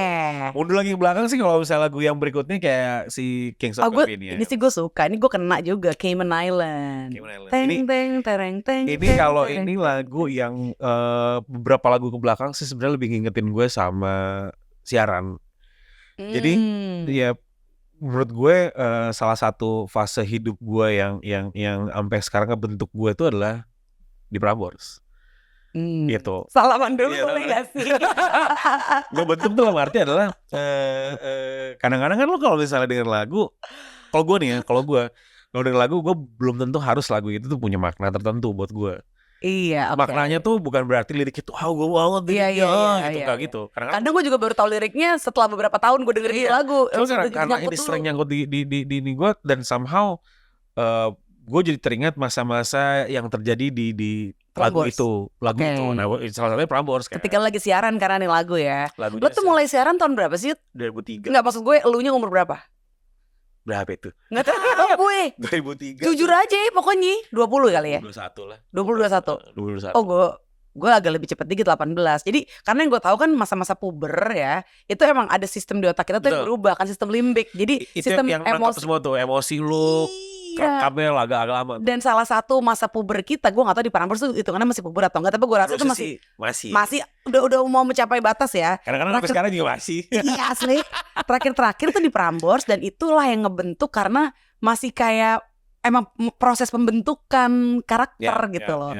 Jadi emang gue juga udah di umur kayak sekarang, tetap aja jiwa muda yang waktu dulu siaran radio tuh nggak bisa gue lepas, dan gue nggak mau, karena menurut gue kalau emang itu bisa connect gue sama generasi penerus, why not? Kan kita butuh connection terus kan sama generasi-generasi berikut nih. Dan lucunya juga kalau ngomongin generasi berikutnya, anak gue tuh sekarang dengerin tuh kayak lagu-lagu zaman gue dengerin waktu SMP. Oh ya? So he listens to Oasis, Nirvana. Dia dengerin pokoknya apapun yang waktu itu gue dengerin di zaman SMP. Ini anak lo yang Malik nih? Malik, yang paling tinggi, yang paling gede. Ini by the way nama anaknya tuh sama kayak nama bos kita loh. Bukan. Lo tuh terinspirasi dari Mas Malik atau emang ada arti lain di mata lo? Ibunya karena ngefans banget sama Malik in the Essentials. Oh waktu itu ibunya ngefans sama Malik in the Essentials. Cuman kan secara nama kan Almalik. Kirain Malik Syafei. Ya semoga sih nasibnya lebih baik dari situ. Walaupun itu udah baik banget ya bos yang dulu ya. Cuman ya itu gitu kayak dia tuh dengerin lagu itu. Jadi somehow I become a cool dad gara-gara gue denger lagu gue sendiri yang dulu gitu. Oh, tapi itu lo cekokin atau dia pilih sendiri? Jadi yang lucunya adalah dia mau tahu-tahu pas kita lagi di jalan gitu. Gue muterin playlist kan, gue namanya gue nyetir, gue bapaknya, terserah gue dong muter lagu apa gitu kan. Gue puter. Gak gitu juga sih Pak. Anak gue susah kayak banget kayak gitu ke gue. Dia diam tuh, dia santai. Lama dia nyanyiin tuh berapa lagu dia nyanyiin. Gue kayak, emang kamu tuh lagu ini? Tahu. Someday you will find. Wah, saya dengerin. Terus dia apa lagi waktu itu gue sampai kaget. Kamu denger lagu ini gitu. I need to be myself. Supersonic. Tapi dibilang kayak iya, soalnya sekarang menurut dia beberapa tahun ke belakang tuh justru semakin lo denger lagu-lagu lama, you're a cool guy gitu, you're a cool kid. Oh gitu, dari dulu Dari kita kayak dulu, gitu. dari dulu. Kita kan dengerin kalau bisa yang 80s Cuman kan- kayak Cuman kan zaman Joy dulu Division, kita dengerin itu kan zaman dulu New band-band. Order. Nah sekarang mereka dengerin 90 gitu. Padahal kan bedanya mas gue gila. Wah kita tahu banget dong lagu-lagunya. Lah iya. Orang dia berapa lagu kayak dia gue jelasin gitu. Kamu harus dengerin ini. Akhirnya gue ngasih beberapa referensi. Contohnya misalnya lu denger rap, dia denger rap. Oke. Dan dia bilang- Rapnya lokasi yang mana? Pokoknya dari Tupac udah dia tahu Tupac. Dia tahu Wah. Tupac. Dia tahu Tupac. Terus dia tahu Jay-Z udah pasti lah ya. Snoop Dogg udah pasti Snoop Dogg, sampai oke. sekarang. Sampai ke terakhir ini, The Far Side yang Siapa? The Far Side ada yang lebih kiri lagi tuh. Waduh. Tanya lagi lo. Kayaknya kurang ke kiri deh. Ada lagi yang Kurang tahu. ke kiri. Itu lagu itu yang lebih ke Californian rap gitu Wih, yang dia bisa, vibe-nya. dia bisa nge-rap. Dia bisa beatbox. Ih, Malah di situ. sini kolaborasi sama tante. Tante suka nge-rap nih. Dulu tuh dia udah beatbox dari umur 10 tahun. Jadi Oh, dia gitu. gue gak tahu belajar dari mana. Terus dia kayak tiba-tiba Lama-lama dia jadi direkrut sama Malik and the Essentials beneran deh kayak. cuma sekarang dia udah kayaknya dia mulai belajar gitar, udah mulai puber, Gen Z ya, dia tuh Gen Z ya. Iya, udah mulai Gimana lo jadi seorang bapak remaja teen? Karena anak gue yang gede umur 11 kan. pacaran. Lo udah anak lo 16. 16. Yang kedua kan 14. Berarti beda dong ya kan. Berarti Udah mulai kalau gue maksud preteen lo udah teen nih anak udah lo. ten. Maksud gue sekarang lebih kepada diskusi apa-apa gitu. Lo nyatain maunya apa, lo mau gimana segala macam. Dan lo tuh udah nggak bisa lagi kayak maksud gue problemnya tuh agak berbeda tuh gitu. Udah tapi kalau lihat-lihat lagi sama kayak kita dulu gitu problemnya. Apalagi gue kan cowok kan. Jadi gue ngerti nih maksud lo ini segala macam. Cuman memang orang-orang bilang bahwa lo harus cara ngomong lo beda sama Gen Z itu bener banget gitu. Kenapa ya? Kalau dulu kan gue kalau saya di mana mau nyokap kan langsung kayak kagak pakai tedeng aling-aling ya gitu, langsung kayak Lo ngebantah balik. gue nggak bantah tapi gue diomelin sama Oh, jadi kayak lebih ke apa satu arah. arah. Nah kalau sekarang nggak bisa, kalau Ya, gue kan dia di apa segala macam. Jadi gue harus ada cara sendiri untuk ngomong sama anak gue kalau misalnya dia salah atau segala macam gitu. Good side-nya sih menurut gue bagusnya si Gen Z ini lebih ekspresif ya. Dengar. Jadi kita tahu karena kan bahayanya kalau nggak ekspresif itu adalah suppress or repress emotion yang akhirnya one day meledak dan bisa jadi penyakit sejenis skizofrenia. Kan nggak Nah gue lucu belajar ya. dari situ bahwa pokoknya lo harus luapin emosi lo aja. Kalau misalnya lo bisa ceritain ke keluarga lo itu lebih baik lagi gitu. Pokoknya lo harus keluarin semua emosi lo dan gue bilang sama Salurin sih bukan ya salurin ya, bisa kan lewat main musik kan juga kan. salurin atau memang kalau ada masalah dan you need to talk about it. Iya. Nah gue selalu ngerasa bahwa sekarang gue tuh gak suka tuh, gue bilang sama anak gue kan, gue bilang gue gak suka tuh kalau ngeliat ada orang-orang sekarang dikit-dikit apa sih mental health lah apa segala macam. Gue bilang bilang don't ever self diagnose, gue bilang, karena lo cuma lagi bete aja, gue bilang. Ada mungkin lagi depresi iya, tapi kadang-kadang we take things too easy untuk gue depresi, I have mental illness. Ya if lo memang punya masalah itu dan go to someone professional untuk mengetahui itu kenapa gitu. Iya. Jangan lo ngerasa bahwa kan gitu ya, sekarang kan banyak orang yang Tapi gue satu ngerasa. sisi, lo mungkin ngeliat kayak gitu agak mungkin agak irritating ya. Kalau gue justru entah kenapa tuh gue pernah been there than that. Gue dulu juga self-diagnose, bukan self-diagnose yang gue tuh bipolar, gue gak kayak gitu sih. Cuma itu yang kayak gitu maksud gue. nah ya gue ngerasain ini tuh apa ya. Apakah gue bertanya, apakah ini bipolar ya? Apakah ini tuh depresi ya? Apakah ini tuh apa sih? Gue nanya-nanya sendiri. Betul. Jadi mungkin banyak dari mereka ada yang udah mengklaim gitu kan, ada yang overclaiming lah ya. Ada juga yang mungkin kayak masih bertanya-tanya. Tapi menurut gue it's a good start. At least lo mengakui. Betul. Jangan sampai kayak enggak gue gak apa-apa, tapi sebenarnya sakit. Betul. Itu istilah generasi zaman dulu. Iya. Karena gue ngerasa bahwa kalau misalnya gue sampai harus ketemu sama psikolog tuh gue bakalan dianggap orang gila gitu. Itu bener banget. Tapi akhirnya sekarang yang gue perhatiin adalah banyak orang-orang yang mereka stres dikit ke psikolog, which ternyata emang harus begitu gitu. Dalam arti adalah if you cannot keluarin lu ke siapa-siapa, lu mau ke siapa lagi? Iya, cari profesional supaya dapat feedback atau dapat responnya tuh yang tepat gitu kan. Iya, sampai akhirnya ada beberapa teman gue gitu kayak masalah dia kayak lagi stres, masalah kerjaan, masalah apa segala macam. Karena dia nggak tahu, karena gini kan, lu semakin tua, lu ngobrol sama teman lu, sama-sama orang gila kan, sama-sama punya stres. Gue stres nih, gue cerita sama lo, nah gue stres banget, lo juga lagi stres. Akhirnya kayak anjing orang stres, gue ngobrol gak tau ngapain. Dari dulu kayak gitu sih. Ya cuman Kalau kan sekarang justru kalau malah sekarang gue kan lebih dewasa. lu real masalah lu adalah Iya lu sih. keluarga gitu. Makanya sebenarnya penyaluran, kalau gue tuh lebih percaya self work ya. Kita bekerja untuk kedamaian diri kita sendiri. Benar. Dan kita harus, semua orang kan beda cara. Everyone is unique. Even psikolog pun kadang nggak bisa nunjuk itu adalah cara lo harus nulis. Belum tentu. Belum. Kita harus temuin sendiri. Kan tugasnya mereka Self rediscovery atau Benar. self discovery itu very important, karena lo jadi tahu. Kayak gue nih sekarang, misalnya gue ada perasaan apa, gue tuh langsung nulis aja di notes. Aduh kok gak enak banget perasaan, kayak ada rasa ganjel apa. Iya. Dan berusaha untuk mendeskripsikannya sedetail mungkin. Karena devils apa? In detail apa? Devil lies in the details. Devil lies in the detail kan. Iya, benar. Jadi lo harus describe sedetail mungkin Betul. sampai lo ketemu tuh si devilnya. Ini toh. Ternyata 2023 akhir gue baru mengakui gue punya fear of judgment. Susah loh Yud untuk Iya. karena kan Oh, kalau gengsi ya. Kalau gue karena Gengsi besar loh, di Yud. Prambors, gue sih takut mulu dijudge. Si Iya, karena gede di Prambors jadi takut dijudge. Wah ngaco sih, ngaco. Lu salah dikit, wah gila. Kalau gue bukan cuma di Prambors tapi di circle gue yang lain pun Wah, begitu. gede. Gue tuh kayak salah. Kayak salah nih, by the way. Salah terus. Waktu itu kita buka puasa anak Prambors tuh, baru kemana nih? Gue sama salah teman kita si Andi Bogel. Jam berapa lo ke Adit gitu, jam berapa? Jam segini deh, gue bisa kantor gitu. Udah siap belum kita ya? Siapa Pan? Lu udah siapin jokes belum? Jadi harus Siapin jokes. jadi tuh kayak Dulu tuh kalau nggak lucu diapain ya kita ya? jadi katain aja udah, dikatain atau di Kurang. Kurang. Enggak. dan akhirnya gitu, dan akhirnya setiap kali tapi emang ya, tapi menyenangkan lah. Tapi gue pernah juga sih kayak akhirnya jadi gak ngomong kan. Karena kalau gue Iya. ngomong ntar gue salah, jokes gue gak lucu Gue nih. kan ganti-ganti di siapa yang mau duluan nih. Oh mikir dulu. Jadi siapa yang bilang nongkrong sama anak Prambors itu gak pakai mikir. Wah itu rasanya tuh udah kayak mikir tau lo, kayak lu masuk ke ujian negara tau lo. Anjir. Padahal cuma ngelempar jokes yang bikin ketawa doang ya. Iya. Salah apa segala macam. Iya. Dan ya gue ada juga circle-circle lain yang ya juga judgmental lah gitu kan. Ada kayak standar tertentu nih dalam memandang sesuatu gitu, dalam memandang seni, terutama salah satunya musik gitu kan. Jadi kalau gue nggak bilang tuh kalau dulu gue bahkan sampai lupa, sampai nggak sadar kalau dulu tuh gue tuh SMA kelas 1 gue tuh dengerin Blink-182.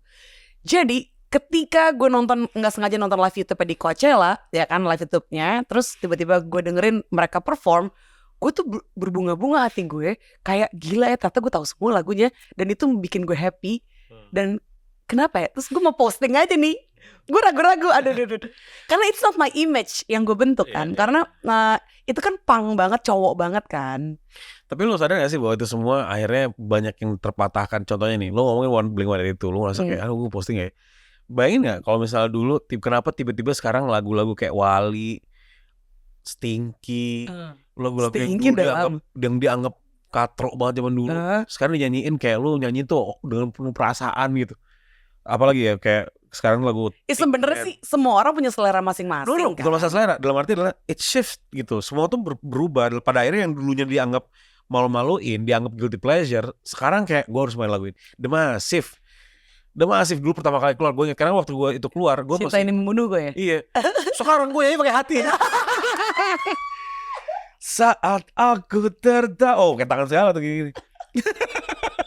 Iya udah nggak apa-apa. Udah Karena keluar menurut dong. gue music is spiritual. Iya. Music business is not ya. Tapi music is spiritual. Jadi kebayangkan artis itu ketika dia proses mau bikin musik itu kan emang energi siapa? Iya. Energi Tuhan kan. Jadi ketransfer lewat si artis itu dan kita dapat transferannya energi itu. Jadi itu ngasih banyak apa ya? Ngasih banyak energi intinya Iya, sih. siapa tenaga sangka gitu. sekarang lagu koplo dimainin di barbar kayak Zodiac gitu. Siapa sangka bahwa dulu kalau misalnya di klub lu harus mainin lagu-lagu lagunya DJ luar, tapi sekarang ternyata lu muterin lagu-lagunya Ruth Sahanaya segala macam. Maksud gue kan itu suatu hal yang it keeps changing kan. Nah, tapi gue gak pernah denger nih di klub atau dimanapun muterin lagunya UNV. So In Love With You. Oh, Ini ada. lo pilih ini. Percaya nggak lagu ini? Abbreviation dari apa UNV nih? Oh itu nama bandnya gue gak tahu Iya, apaan. ada. Ada ya? United apa? United Nation Vibes. Aduh. Gak tau gue anjir. Gue cuma tahu itu lagu R&B zaman dulu. Itu tahun berapa Lo sih? tau gak gue denger dari siapa yang mainin waktu ini? UNV itu adalah So In Love. ya. Judulnya So In Love With You. Jujur nih gue baru tahu dari lo I sih. will stand before God, give you all that I've got gitu. Oh. Oke nih. Tau gak siapa yang mainin lagu ini? Siapa? Merdi di Korea. Oh. Jadi waktu itu gara-gara pandemi kan dia sama Nikita Dompas tuh bikin apa tuh yang live Live music live gitu ya. streaming, dia nge-DJ kan. Iya. Apa slow jams atau apa. Pokoknya dia main lagu ini. By the way UNV ini Universal Nubiong Voices. Oke. Nubiong. Lenu kan juga ada dulu kan nama grup Nubiong. Cewek-cewek. Ya udah dia muter lagu ini karena temanya R&B, slow jam segala macam. Wah, anjir ini zaman gua waktu SMP gitu. Lo SMP dengerin ini loh. Tahun 95 nih lagu So In Love With You. SMP gua kelas 2 kelas 3. Akhirnya gua cari lagi di Spotify ada udah lagu mobil tuh. Nyanyiin lah. Ya tadi gua nyanyiin. Allah, kan gua udah gak nyanyi lagi. Enggak ada lihat. Siapa tahu itu ternyata itu skill lo yang selama ini agak kalau itu jelas gue. Dulu cita-cita gue itu pengen jadi rockstar. Hah? Lo lupa ya? Kita pernah nge-MC pensi, ya kan? Kita nge-MC terus kita present band dan selanjutnya adalah ini panggil bandnya gue lupa siapa. Bandnya main, kita di pinggir panggung. Yud, gue pengen deh jadi yang main di panggung itu bukan yang MC. Iya ndak, gue juga, gue pengen jadi rockstar. Kita pernah kayak gitu, lo inget gak sih? Iya, gue dari dulu tuh selalu ngerasa kayak gue tuh pengen jadi kakak slang loh. Kakak slang Tambun. Dulu kan gue gak Tambun. Oh, gue dulu sempet waktu zaman Tambun, Yud. Tapi gak Tambun. Dulu gak waktu zaman SMA. Oh, SMA. Dari zaman itu gue udah pengen jadi rockstar dah. Oh gitu. Menurut gue tuh pas gue tuh pengen kayak Def Leppard gitu-gitu kan. Asik. Referensinya tua waktu itu ya. Banget. Pokoknya gue pengen on the road gitu. Gue tuh seneng banget tuh kalau nonton film-film yang kayak ada road show. tour band di bus apa segala macam, cewek-cewek. Wah, itu yang diincar. Aja kalau gitu. Nggak perlu jadi bandnya. Nah, akhirnya gue menyadari bahwa ternyata passion itu harus dibarengi dengan talenta. Talentanya ternyata jongkok. Kenapa lu nggak olah vokal, let's say atau Karena nggak mau, karena gue males lu. karena rockstar, lu ngerti gak sih kayak? Nggak ngerti. Karena rockstar itu kayak gue gak mau belajar. Itulah. Gue mau di kiri gitu, salah ternyata. Karena sekarang semua maksudnya gini loh. Akhirnya talenta kan, contohnya gini, lu Kurt Cobain, emang dia belajar tuh partitur? Kagak. Nah masalahnya cara orang belajar tuh beda-beda. Betul. Mungkin dia belajar dari dia silent dulu. Betul. Ya kan kayak dia observe. Karena gue lama-lama intinya dia make time untuk doing his things. Iya, itu sih. Dia passionnya adalah memang di musiknya sampai akhirnya jadi. Kalau gue passion rockstarnya, musiknya ke belakang. Lo pengen cewek-ceweknya nih, makanya dapat mulu kan, dapat mulu. Gitu. Akhirnya gue ngerasa bahwa bentok tuh, udah. Makanya gue bilang ya, lu bilang tadi, siapa tau lu kagak. Gue udah cobain. Udah dari zaman SMP sampai terakhir waktu kuliah kagak bisa gue nyanyi udah. Coba nyanyi. Jadi rockstar segala macam. Mungkin sekarang waktunya kali. Kagak bisa bener. Banyak loh rockstar ubanan juga sekarang. Ya banyak lu ya bisa nyanyi. Yang udah pernah punya rockstar. Makanya karena lo gak fokus jadi lagu lo gue kasih tau lo, gue pernah jadi bikin rockstar, gue bikin lagu. Wah, zaman SMP. Main gitar lo? Gue bikin lagu, gue literally bikin lagu. Apaan lagu apa? Lagunya tuh The Mess I Made nih, Parachute bukan ya? Oh ini sih lagu penyesalan. Enggak masalah lagu lo tadi. Lagu itu yang gue bikin itu gue ngerasa bahwa kayak gue bisa nih bikin lagu ini gitu. Iya. Pas gue dengarnya jadi kayak Bass Jam. Bagus Bass Jam. Apa lagunya tuh? Lagunya Bass Jam. Bass Jam gimana? Oeyo, kalau aku ingin sendiri. Nggak, tapi kan itu kan emang dibuat untuk kadang-kadang aku tapi kan lagu itu emang dibikin untuk itu kan. Nah, lu bayangin gue mau bikin lagunya lagu rock jadi Bass Jam, kan gue goblok. Bass Jam bikin lagu untuk lagunya Bass Jam. Makanya lo ngobrol sama member yang lain. Makanya itulah gunanya band kan, untuk mensinergikan apa namanya tuh, vibe-nya jadi sama rock gitu. Gue ada ide nih melodinya gini. Lo bisa bantu nggak? Nah, Apa ya lo drumnya lo bisa bantu nggak? Karena gue udah mikir kayak kita pas kita lagi manggung pakai baju gitu. Jadi nah kalau sisanya sih Mas Aimet deh lo. Mas Amit sih Para lebih kepada lagu-lagu penyesalan lah, dalam arti adalah tahun 2016 itu. Staring at the mess I made. Itu lebih ke ini sih, lebih ke apa namanya, lagu pengingat lah, dalam arti adalah kayak you've been through all gitu ya, bahwa jangan sampai apa yang lo lewatin ini karena kesalahan lo lagi. Jadi kayak gue benar-benar kayak gue jangan sampai ada kesalahan-kesalahan yang lalu yang gue lakukan terulang lagi gitu. Karena yang paling parah apa sih kesalahan lo yang lo jangan sampai deh yang itu tuh yang keulang? Yang paling kayak lo jaga-jaga banget nih. Apakah seputar relationship?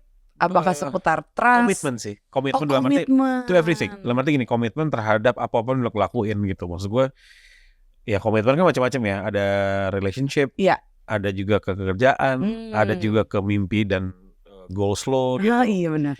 Gue tuh ngerasa kayak ada beberapa jalan hidup gue tuh karena diri gue sendiri gitu. Contohnya nih, kalau misalnya waktu gue di Prambors gue terus ini, cuman gara-gara gue gak kepengen nge-MC itu, karena gue ngerasa kayak gue nge-MC udah datang paling pagi, disuruh pakai baju ayam gitu-gitu loh. Gue tuh ada rasa pride-nya kayak brandnya apa sih, Ciki ya? Apa lah gitu-gitulah, kayak disuruh ini, udah gitu pulang paling telat, dicelain mulu gitu. Wah, nggak bisa kayak gini gue gitu. Akhirnya gue gak terusin. Sekarang gue terusin, lihat ya, jadi Imam Darto. Iya. Nggak, tapi whatever it is lah ya. Cuman itu satu.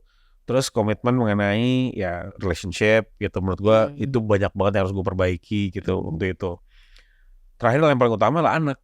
Gitu. Komitmen gue terhadap anak gue gitu, gue ngerasa bahwa I haven't been there for him for quite some time gitu. Jadi him yang anak gue Malik yang pertama gitu, gue ngerasa bahwa gue nggak cukup waktu banyak sama dia, sehingga sekarang nih, karena sekarang dia tinggal sama gue kan. Oh gitu. Dia tinggal sama gue. Nice. Karena dia ngerasa SMA dia pindah pengen ke dekat sama gue lah. Oke. Nah di sini gue ngerasa bahwa I've given a second chance gitu kan, bahwa gue bisa lebih dekat lagi sama anak gue. Plus tiba-tiba gue ada anak bayi kan gitu. Iya, dia jadi ada adik juga, seneng banget. So ada juga anaknya adik tiri lah ya. Ya adik sambung lah. Adik sambung, oh iya. Kasar banget gue ngomongnya. Nggak kasar sih, emang begitu, cuma maksudnya emang kayak sambung, ada bahasa baru sekarang. Semoga nyambung banget ya. Nah, akhirnya dari situ gue ngerasa bahwa gue malah dikasih nih anak-anak yang bisa gue kasih waktu gue, bisa gue kasih apa ya, ibaratnya bukan pelajaran sih, lebih kepada kayak experience, berbagi. Iyalah, experience lo banyak banget Yud. Pergaulan, relationship, kerjaan, yang lo ke Bangladesh, lo kemana, lo liburan ke Swiss. Itu kan makanya kan kita suka dapat kayak petua gitu, parents please tell them what you know. Tell your children what you know aja udah cukup. Benar. That's why dia jadi anak lo, karena yang dia butuh tahu di dunia ini adalah yang lo tahu. Jadi jangan lupa transfer. Betul. Selain transfer duit ya, transfer juga knowledge. Itu sering. Tapi itu akhirnya gitu. Misalnya gue sekarang bisa ngomelin siapapun gitu, mau Malik ya, mau ngomelin Daza yang satu yang adanya. Itu gue pasti udah bukan ngomel dalam arti gue nyalain dia gitu. Lebih kepada kayak lo jangan sampai nih, dulu gue pernah ngalamin ini. Iya gitu. sih, bisa juga. Lo nyesel belakangan. Sesimpel kayak misalnya kayak namanya anak remaja ya, karena ngebentak ibunya gitu. Jadi gue tuh selalu menekankan bahwa lo boleh bentak gue, lo boleh marah sama gue, tapi jangan pernah lo bentak ibu lo. Itu so gue tekenin. Jadi once gue tuh gak pernah marah-marah, sampai tiba-tiba dia bentak, gue lari ke kamarnya, baru gue omelin. Gue bilang, gue gak marah karena lo berbuat ini, tapi gue marah karena lo bentak ibu lo, gue bilang. Karena menurut gue itu sesuatu hal yang apa ya, karena lo kan nyesel gitu. Iyalah, ibu gitu. Gue kita lahir dari rahim bisa. Gue bilang, tau gak sih kalau ibu lo tuh segitu keras ini buat lo segala macam. Besok gak ada, lo mau gimana? Gue bilang, cry. Karena menurut gue itu yang ya jadi gue pengen lebih ke ngarahin tuh ya memang yang tadi lu bilang what you know. Iya, tell them what you know. Tapi juga tell them what we feel gitu. Kalau sampai terjadi gitu. Jangan sampai lo ngalamin apa yang gue rasain. Iya. Dan gue sih biasanya kalau kadang gue kelepasan marah, abis itu gue minta maaf juga sih. Pasti. Gue di fase yang kayak sorry ya, ibu itu emang dulu apa ya, maksudnya dari keluarga yang emang outspoken banget, yang loud, yang kalau ngomong tuh kenceng segala macam. Jadi dan kurang berlatih kesabaran. Dan dulu gue sih dulu di keluarga gue kurang dilatih tuh kesabaran gue, kayak harus sabar dulu, tahan. Nah, jadi sekarang lagi masih latihan nih, masih proses. Jadi sorry ya. Benar-benar. Moga-moga nanti ibu bisa lebih sabar lagi. Gue bilang gitu. Itu gue alamin juga gitu. Gue alamin kalau misalnya sekarang proses diskusi barengan sama istri gue, sama anak gue, itu learning curve juga tuh gitu. Jadi kayak karena kita menyatukan dua keluarga kan gitu. Itu satu, itu juga udah cukup berat gitu. Cuman intinya kan cuman lo mau nerima perubahan itu atau lo mau ketemu tengah-tengah apa enggak. Karena gue selalu bilang sama Vilda gitu, kayak gue tahu pemikiran lo beda dan pemikiran kita beda banget gitu. Lo beda, gue beda. Kita ketemu tengah deh gitu. Let's meet in the middle gitu. Iya sih. Mau kayak gimana? Jalan tengah tuh emang sirotol mustaqim. Iya, ibu mau diapain lagi? Lu nggak mau terus tua ini, lu nggak mau kayak itu cara gue. Jangan. Gak bisa kan? Lu nggak bisa maksa. Tapi lu juga nggak bisa ngerubah diri lo. Gitu. Yang lu bisa rubah adalah ketemu di tengah. Apa nih yang lo masih oke, dia masih oke. Ini jalan nih. Gitu. Itulah. Karena kalau enggak Jalan sutra tuh ya. Jalan sutra. Ini jangan jadi ngomongin sejarah, ngomongin Al-Fatihah apa sih? Lagu berikutnya ini agak terlalu serius jadinya kayak anjir nih. Enggak lah. Tadi sama yang lain kayak ini. Santai. Tapi sih gue dengerin kapan sih. Emang kenapa sih kalau serius? Emang kenapa? Enggak tahu terjelas lagi orang kata. Itu kan yang lo tahu. Gue kalau monolog lebih serius, tapi gue smile. Jadi serius smile gitu. Dave Matthews ada 2 nih, Number 41 and Grey Street. Dave Matthews gue jujur ya, gue baru-baru dengerin lagi gara-gara Ants Marching. Jadi waktu itu di rumah gue ada semut, gue liatin semut aja. Anjir cuma kayak gitu doang. Bener, gue pikir kan, semut ini gila. Dia tuh kayaknya punya ini ya, filosofi yang kuat gitu. Si perkumpulan semut ini. Makanya ada film Ants segala macam kan. Sampai ada beberapa lagu yang pakai ants loh. Kayak Ants Marching dan juga Empire Ants-nya Gorillaz kan gila kan tuh lagu keren banget kan. Little Memories Marching On gitu. Terus kalau yang Ants Marching ya you know lah lagunya. People in every direction. Gue gak sedalam itu sih terus terang. Jadi gue tuh beberapa lagu yang lo apa sih yang dalam, lo gak ada yang dalam semua dari tadi nih. Bener, karena gue tuh bukan tipe-tipe yang kayak lagu tuh dibikin. Buat gue tuh makanya lo emang pengen rockstarnya doang. Lo gak pengen musisinya. Tapi gue suka, maksud gue kalau ada lagu-lagu ini tuh gue lebih kepada what it makes me feel gitu. Walaupun enak. Karena gue gak cuma lirik. Yang gue liat tuh bener-bener kayak beatnya lah, gue enak. Ini seru banget ya kalau misalnya gue lagi sendiri ini lagunya gitu. Buat gue tuh kalau denger lagu-lagu ini selalu menjadi lagu-lagu playlist gue dimanapun. Jadi gue kayak pasti lagu ini gitu. Ulang lagi. Dan lagu ini tuh yang paling besar. Karena waktu lo tanya sama gue, sebenarnya lebih banyak lagi. Cuman kalau pikir-pikir, pas gue liat, ternyata secara ini lagunya yang paling berarti itu lagu pertama doang tadi. Iya tuh ceritanya panjang banget tadi tuh intronya tuh ya kan. Itu yang paling berkesan dan emang itu. Gue tuh gak pernah punya lagu yang gue inget kayak ini dulu buat pacaran sama ini. Atau gak ini lagu buat cewek. Spesifik banget tuh gak pernah. Baru kali ini gue emang punya lagu buat Vilda. Oh my god. Soalnya kalau gue Dave Matthews tuh lebih yang ke Space Between atau si yang Marching. Lo yang Grey Street gak ada, gue juga gak ada. Emang Dave Matthews kan karena era gue juga masih kecil ya. Jadi kayak lagu belum ada kenangan. Lebih kayak ada groove-nya apa segala macam. Kan Number 41 kan gue juga waktu itu sering dengar sama Warman tuh. Gitu. Oke. Last but not least. Nah ini lagu, jadi pertama ini kan aslinya lagunya Sigur Rós kan, How People lah. Terus di remake lah ya oleh si Chicane. Ini tuh lagu feel good gue. Lu tau gak sih tiap orang ada satu lagu yang kayak lagu feel good lo gitu. Dalam arti adalah di saat lo dengerin itu kayak any mood can actually change seketika gitu. Nah ini lagu gue, jadi kayak teng neng neng neng neng neng neng. Itu kan ini banget kan, megah banget kan. Iya. Teng teng teng teng teng. Jadi bikin kita lebih cepat gitu. Itu tuh benar-benar kayak bikin gue kayak teng teng teng teng teng teng teng teng teng naik. Iya, itu megah banget lagunya si Gorosnya aja kan megah banget. Udah megah, ini dibikin lebih upbeat lagi. Nah ini tuh kayak tipe-tipe lagu yang kayak it's your drug song gitu loh, yang lo denger tak langsung udah tenang gue gitu. Sumpah gue kalau misalnya lagi mau ada presentasi segala macam, gue selalu letak dia tenang gitu. Soalnya si yang megahnya itu menurut gue tuh kayak nggak tergantikan gitu ya. Susah. Sebenarnya tuh kalau lo boleh bikin satu sentence kalimat gitu tentang healing gitu. Healing tuh apa sih buat lo? Healing tuh apa ya? Panjang, tapi kalau misal di satu sentence-nya gue ngerasa bahwa healing adalah suatu aksi atau sebuah kegiatan tindakan yang sebenarnya membawa lo kembali ke jalur lo gitu. Oke. Healing tuh sebetulnya kan kata dasarnya kan heal atau sembuh kan gitu. But you're not actually wounded sebetulnya. Yes, lo wounded segala macam. Cuman kan when you talk about life kan lo nggak bisa ngomong ke satu titik gitu loh. Berarti kehidupan lo kan panjang nih gitu. Yang lo alamin panjang.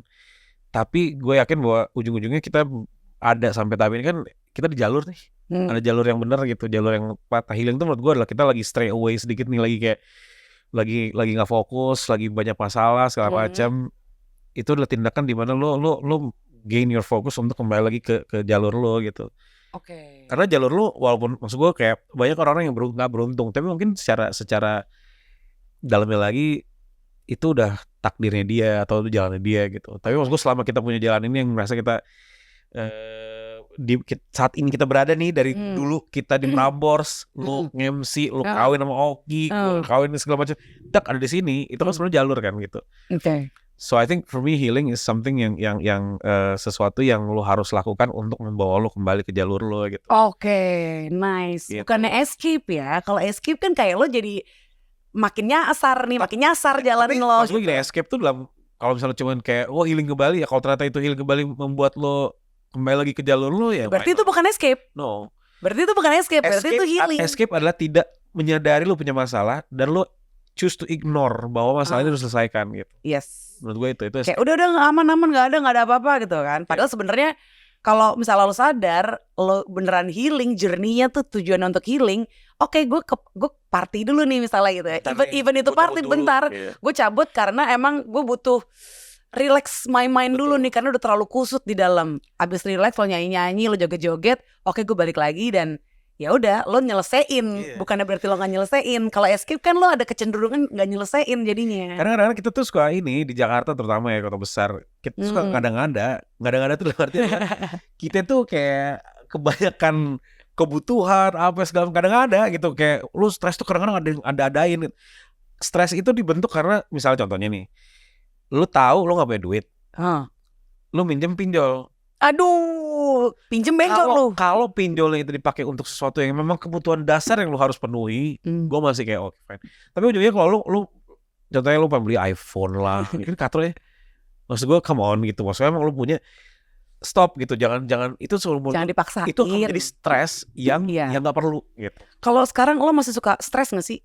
Semua lah pastilah, ada lah stres. Biasanya pemicunya apa Yud? Karena kalau gue sih, gue yakin bisa kok hidup nggak stres tuh bisa. Kalau gue udah di tahap yakin itu. Lo biasanya apa yang memicu lo tuh apa? Apakah waktu, keterbatasan waktu, atau lebih the fear of ketakutan gue untuk tidak bisa memberikan yang terbaik buat keluarga gue. Oh, oke. Itu suka munculnya kapan Yud? Di saat gue gak punya duit. Aduh. Ya, gak ada duit. Sayang, maaf ya, gak bisa beli skincare. Ya gak apa-apa, sedih. Tapi berarti itu apa ya? Gampang banget diidentifikasi dong. Gampang banget diidentify. Karena ketika kalau ngecek rekening, oke, inilah sumber stres. Yang bahaya kan kalau nggak bisa diidentifikasi. Bener. Jadi lu mau ngobatin gimana? Kalau lu bilang sama gue lu bisa stress free, menurut gue itu stress free karena ya itu balik lagi, lu tahu nih masalahnya cuma itu doang. Iya, jadi kan sehingga lu bisa berarti masalah saldo doang nih ya kan? Berarti gue bisa preparationnya kan clear. Preparationnya mesti apa ya supaya itu nggak pernah kosong gitu. Betul. Dan itu gue rasa itu masalah ya 85% hidup Jakarta ya. Jakarta gak punya duit anjir. Kadang udah punya juga kurang gitu. Kalau kata orang Perancis tuh reko mahal ya ayo. Mau gimana lagi? Kalau healing quote ada nggak Yud? Healing quote. Bahasa Indonesia boleh atau lo bikin lo create sendiri juga boleh. Gue healing quote tuh berarti kalau bukan gue yang ngucapin tapi sesuatu yang gue denger membuat gue merasa bahwa tenang gitu. Makin positif lah ya. Sesimpel istri gue ngomong I've got your back. Oh. Sesimpel kayak aku ada di sini kok buat kamu. Itu lu buat gue udah. Tapi kita gak punya duit. I've got your back. Oke. Balik lagi ke situ. Tapi saya aku gak punya duit. Iya, tapi I got your back. Oke, fine. Thank you, I love you. Udah selesai.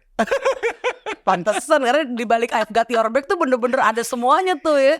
Termasuk kesiapan ini Nggak, karena- backup finansial. Iya kayak tenang ada pinjol bunganya cuma 2%. Mantap gitu. Enggak lah.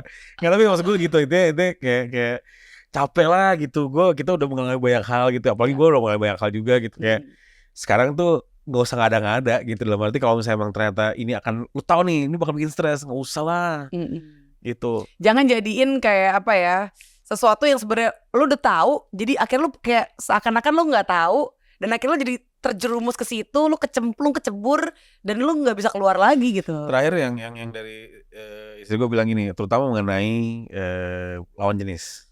Nah, Wah dia bilang gini, Apa nih? jangan kamu coba-coba, jangan mau nyoba sekali, jangan punya pemikiran mau nyoba, karena once udah nyoba sekali selesai lo.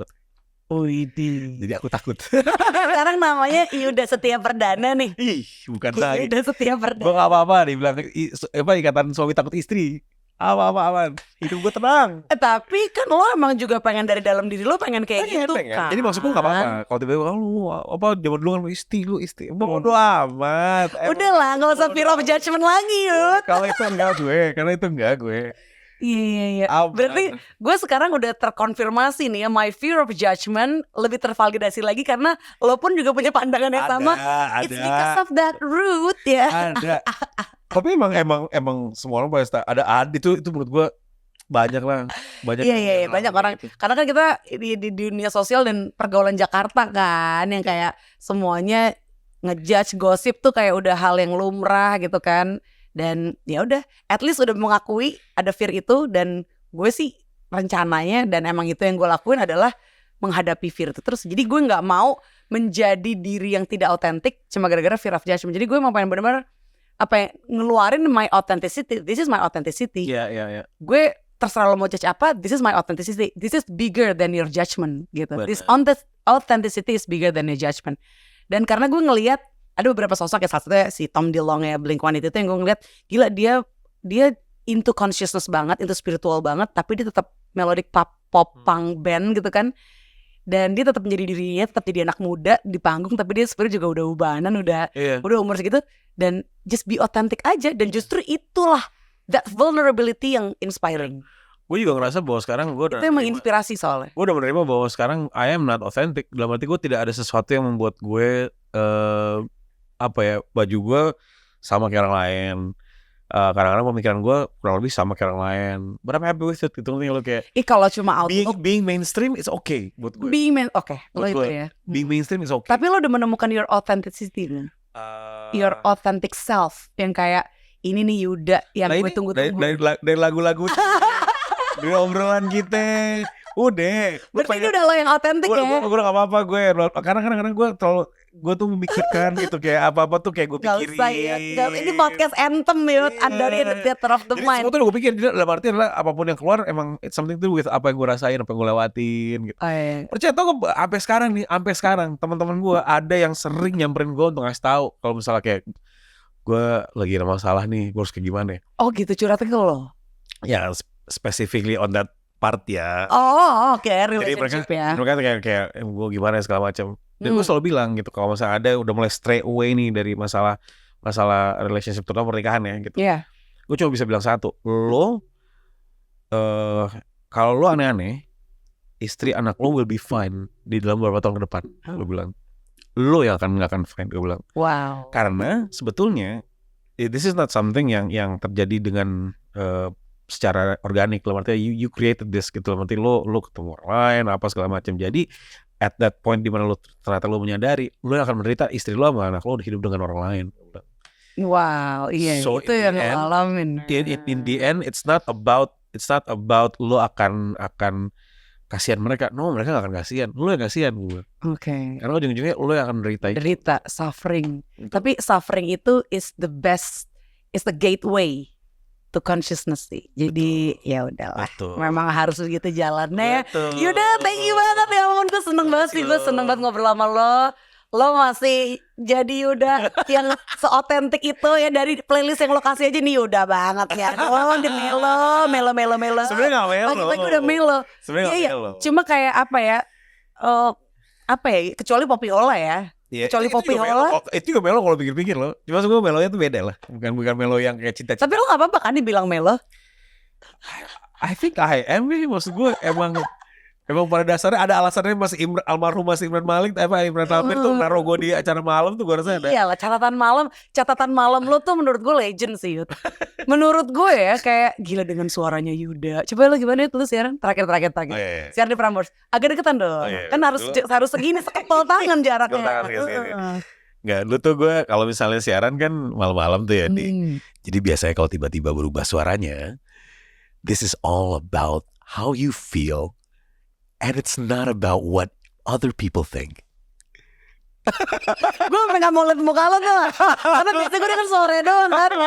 Ntar gue masuk ruang siaran, ada gue. Kan kalau penyiar ngomong kan bener-bener pakai ekspresi soalnya kan. Karena kita cuma mengandalkan suara. Itu kadang mukanya serem, tapi mulutnya romantis. Aduh, kangen gak sih siaran? Enggak. Oh gitu. Gue gak kangen siaran, tapi gue kangen situasinya. Tapi mungkin I don't like the industry ya sekarang. Cuman gue seneng masa-masa itu. Dan menurut gue masa-masa itu tuh udah kayak lo gak mungkin diulang lagi. So it's better kayak lo sekarang gitu. Lo masa siaran lo udah selesai, lo bikin podcast. Kayak gue memang mau ke arah sana juga. Cuma ayo dong. I haven't had the idea apa. Tenang. Ben tuh ngasih tau I'm on your back. Asik. Seneng kan lo? Jangan dong. Masalah creativity bro. Oh iya. Oke. Lo ngapain lo ikut terus? Kok ikut terus? Ya dong, bagi dong yang diantar lo. Ajak ke Swiss dong. Ben ngomong apa? Ya Ben bilang gitu kayak lo kamu bikin podcast ini aja. Jadi lo apa kek lo kan. Dia juga mesti mikir podcastnya apaan. Dia bilang apa gue produser lo ya. Dia bilang kenapa? Udah lo baca aja lu bacain, kita bikin surat cinta, kata lo bacain pakai gaya lo. Wah, apa segala macam. Gue bilang anjir, gue ngomong sendiri gue gak biasa. Kan kita kan dulu diajarin begini. Dia kan apa? Kita kan diajarinnya kan lu ngomongnya cuma berapa menit, cepet-cepet ngomongnya apa segala macam. Nah itu ngangkutin gue belum bisa berpindah tuh. Jadi paling harus pakai skrip, bener kata Ben. Kecuali pakai skrip, lo pasti kan tinggal baca soalnya kan. 3 hal dari radio yang menurut lo bermanfaat banget untuk apa ya, proses kehidupan lo sampai lo udah seumur gini. Pede sih, paling utama pede. Okay, jadi gue ngerasa waktu dulu sebelum gue masuk Prambors, gue tuh nggak sepede setelah Prambors gitu. Itu satu. Kedua adalah tentunya ya communication skill lah, jauh lebih luas, lebih ngerti cara ngebaca orang segala macam. Terakhir lebih kepada di radio ya, gue ngerasa kayak kita kerja di radio di masa-masa lagi lumayan jaya gitu. Walaupun mungkin jayanya di tahun 80-an ke atas ya. Cuman kalau kita tuh udah di ujung-ujung kejayaan yang dimana masih punya cerita ke semua orang. Iya. Gitu. Okay. Nah jadi gue ngerasain bahwa gue mengalami masa-masa itu dimana akhirnya itu ngebentuk pribadi sih. Pribadi gue ke depannya gitu. Pribadi yang apa nih? Penuh kebanggaan atau apa? Bangga sih jelas lah. Cuma pribadi dalam arti adalah kita juga dulu kan kerja radio juga nggak kerja keras juga sebetulnya kan gitu. Cuman pada waktu itu kita nggak ngerasa kerja keras. Iya, padahal sebenarnya lumayan lah yang kita kerjain tuh. Ya kita kan kagak pulang-pulang kadang-kadang. Iya, kalau sekarang coba sekarang. Kalau nggak pulang pasti lu ngomel minta naik gaji. Kalau dulu kan enggak gitu. Jadi dulu gue ngerasain bahwa gue aja nggak ngeliat slip gaji gue kadang. Kagak, orang dulu pertama kali gue siaran digaji 1,2 apa? 1,2 abis gue beliin rokok. Rokok doang. Cerutu deh. 1,2 gue inget banget tempat orang dulu ada tukang gaji. Yot ini slip gaji gue kayak happy aja gue. 1,2. Kemana-mana naik ojek apa segala macam. Gue dulu ngebentuk pribadi lah dalam artian membentukkan karakter lo berarti ya. Ketemu teman-teman yang sefrekuensi, lu ketemu teman-teman yang punya minat ataupun goals yang sama gitu. Coba lo sekarang ngomong ke yang lagi nyaksiin nih, terutama anak-anak muda gitu ya. Ada pesan-pesan gak sih untuk mereka? Apalagi yang mungkin ada rencana mau kerja di industri kreatif, karena radio kan part of ada industri kreatif kan. Atau mungkin di industri lo yang provider tuh masuknya kemana ya? Gue sekarang ini kan. Sebelumnya. Sekarang lo masuk kreatif lagi dong? Gue kreatif. Gue sekarang punya IO, namanya Anak Event. Asik. Berarti kan calon pekerja kreatif nih. Atau mungkin anak-anak muda lah, Gen Z, atau mungkin millennials yang kayak kita gini, yang emang lagi proses healing journey juga gitu. Kalau menurut gue sih sekarang based on ini bukan masalah karir kan ya, cuman mungkin lebih masalah. Oke. Jadi kalau menurut gue adalah lo kalau anak muda berarti 20-an 30-an ke bawah lah ya. Iya.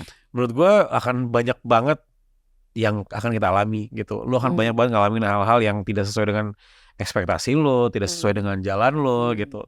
Tapi balik lagi kalau menurut gue yang tadi yang gue bilang bahwa healing is not a process di mana lo lari dari masalah sih gitu. Healing is something that you find something yang membuat lo bahagia, yang membuat lo happy in a positive way ya tentunya. And then you go back ke apa yang akan lo lakukan seterusnya gitu. Dalam arti adalah nggak apa-apa, it's okay once in a while lo break down and cry, it's okay once in a while lo ngerasa lo sumpek segala macem. Tapi ya selalu ingat bahwa semua orang tuh punya jalur masing-masing gitu. Siapa yang nyangka bahwa gue di umur sekarang kan gue 42 nih gitu. Siapa sangka level 42 di mana gue nggak pernah nyangka bahwa di umur segini gue berani untuk dengan anak 4 gitu ya, terus ada istri gue segala macam, gue akan bentuk suatu usaha sendiri dari nol lagi gitu. So I think it's everyone has their own way. Jadi saat lo tiba-tiba lagi butuh healing, it's basically it's your mind and your body telling you to mundur dulu, dan then come back aja gitu ke jalur yang lo cari gitu. Oke, mungkin lo been too fast, bisa aja kan? Bisa jadi. Lo terlalu cepet nih. Bisa jadi. Kan ada tuh lagunya Armin yang baru featuring Good Boys, keren loh. Judulnya Forever apa gitu deh. Terus lagu lirik awalnya gitu, can we slow down, can we go slow right now? Betul. We've been too fast for too long. Wah, tuh. Jadi mungkin emang bukannya mundur gimana banget, tapi kayak mundurin, kurangin kecepatannya. Nangte. Karena kalau misalnya terlalu cepet kan lo jadi proses penangkapan informasi yang banyak banget di mana-mana itu, jadi mungkin ada yang keskip. Kan itu nggak benar. Satu lagi adalah dengerin orang itu jadiin satu referensi. But don't put it inside your heart sepenuhnya. Karena kan menurut gue ujung-ujungnya yang tahu lo sendiri. Yes, benar. Karena itu yang bikin orang aja tuh gitu, kayak lu dengerin orang banget gitu. Nurut aja. Oh kata si ini kata ini, gue belum ngecek kodam gue nih gitu segala macem kayak kayak what the heck gitu, buat apa gitu. Karena ujung-ujungnya lo sendiri yang tahu. Iya, gitu. tinggal temuin aja gimana cara lo untuk mengenal diri lo sendiri lebih jauh lagi. Kayak misalnya tadi gue bilang lewat nulis, atau mungkin yang lo suka main musik. Karena kan kadang apa ya, sesuatu itu nggak harus lewat kata-kata kan. Kadang lewat apa ya, perputaran energi yang mungkin dengan lo dancing sih gue kena banget sih. Ya gila. Semua orang lo nyelain Marsyanda kan joget sendiri. Nah, gitu. Padahal sebenarnya sekarang semua orang joget sendiri. Itu kan ada orang yang menyalurkannya lewat dancing. Karena intinya seni sih. Entah itu musik, entah itu nulis kan part of seni juga kan. Entah itu ngelukis, entah lo foto-foto. Pokoknya berbau seni itu dipakai untuk alat untuk nyalurin energi yang emang harus disalurkan, energi negatif lah ya. Bener, olahraga benar. Gitu. Jadi semangat guys. Thank you banget ya udah main kesini, gila, udah ngeluangin waktu di saat lo juga lagi ngebangun sesuatu nih yang kayaknya padat kan ya. Padat, belum ada bayi. Masih ada waktu. Iya, sering-sering lah kalau gitu ya. Kita bertukar pikiran, siapa tahu bisa bikin podcast bareng kan tentang cinta-cintaan. Apa sih bedanya cinta sama attachment? Apa sih, iya kan, kalau cinta kan setahu gue dia itu membebaskan. Kalau attachment itu dia itu akan apa ya? Attachment tuh greedy. Benar. Leads you to greed. Jadi lo jadi rakus, lo pengen merebut, pengen posesif, pengen punya dia semuanya. Nah, jadi stay tune, nanti kita berdua akan kembali lagi. Kalau gitu thank you udah. Sukses terus. Pokoknya salam buat Vilda, salam buat anak-anak lo. Moga-moga yang di dalam kandungan tuh sehat terus, lancar sampai proses lahiran nanti. Ya. Kalau gitu Yudanya pamit, Andari juga pamit ya. Thank you all for watching. Dan seperti biasa kalau misalnya ada komen-komen tinggal tulis di kolom komen. Terus sharing healing anthem lo juga dong. Boleh 1-10 silakan. Atau mungkin mau cerita healing journey lo yang lebih in-depth lagi gitu ya, bisa ke email anthemtheaterofthemind@gmail.com. Andari Agustin pamit. See you again on the next episode of Anthem, Andari and the Theater of the Mind. Bye. Yuda dadah dong, Yuda ke situ.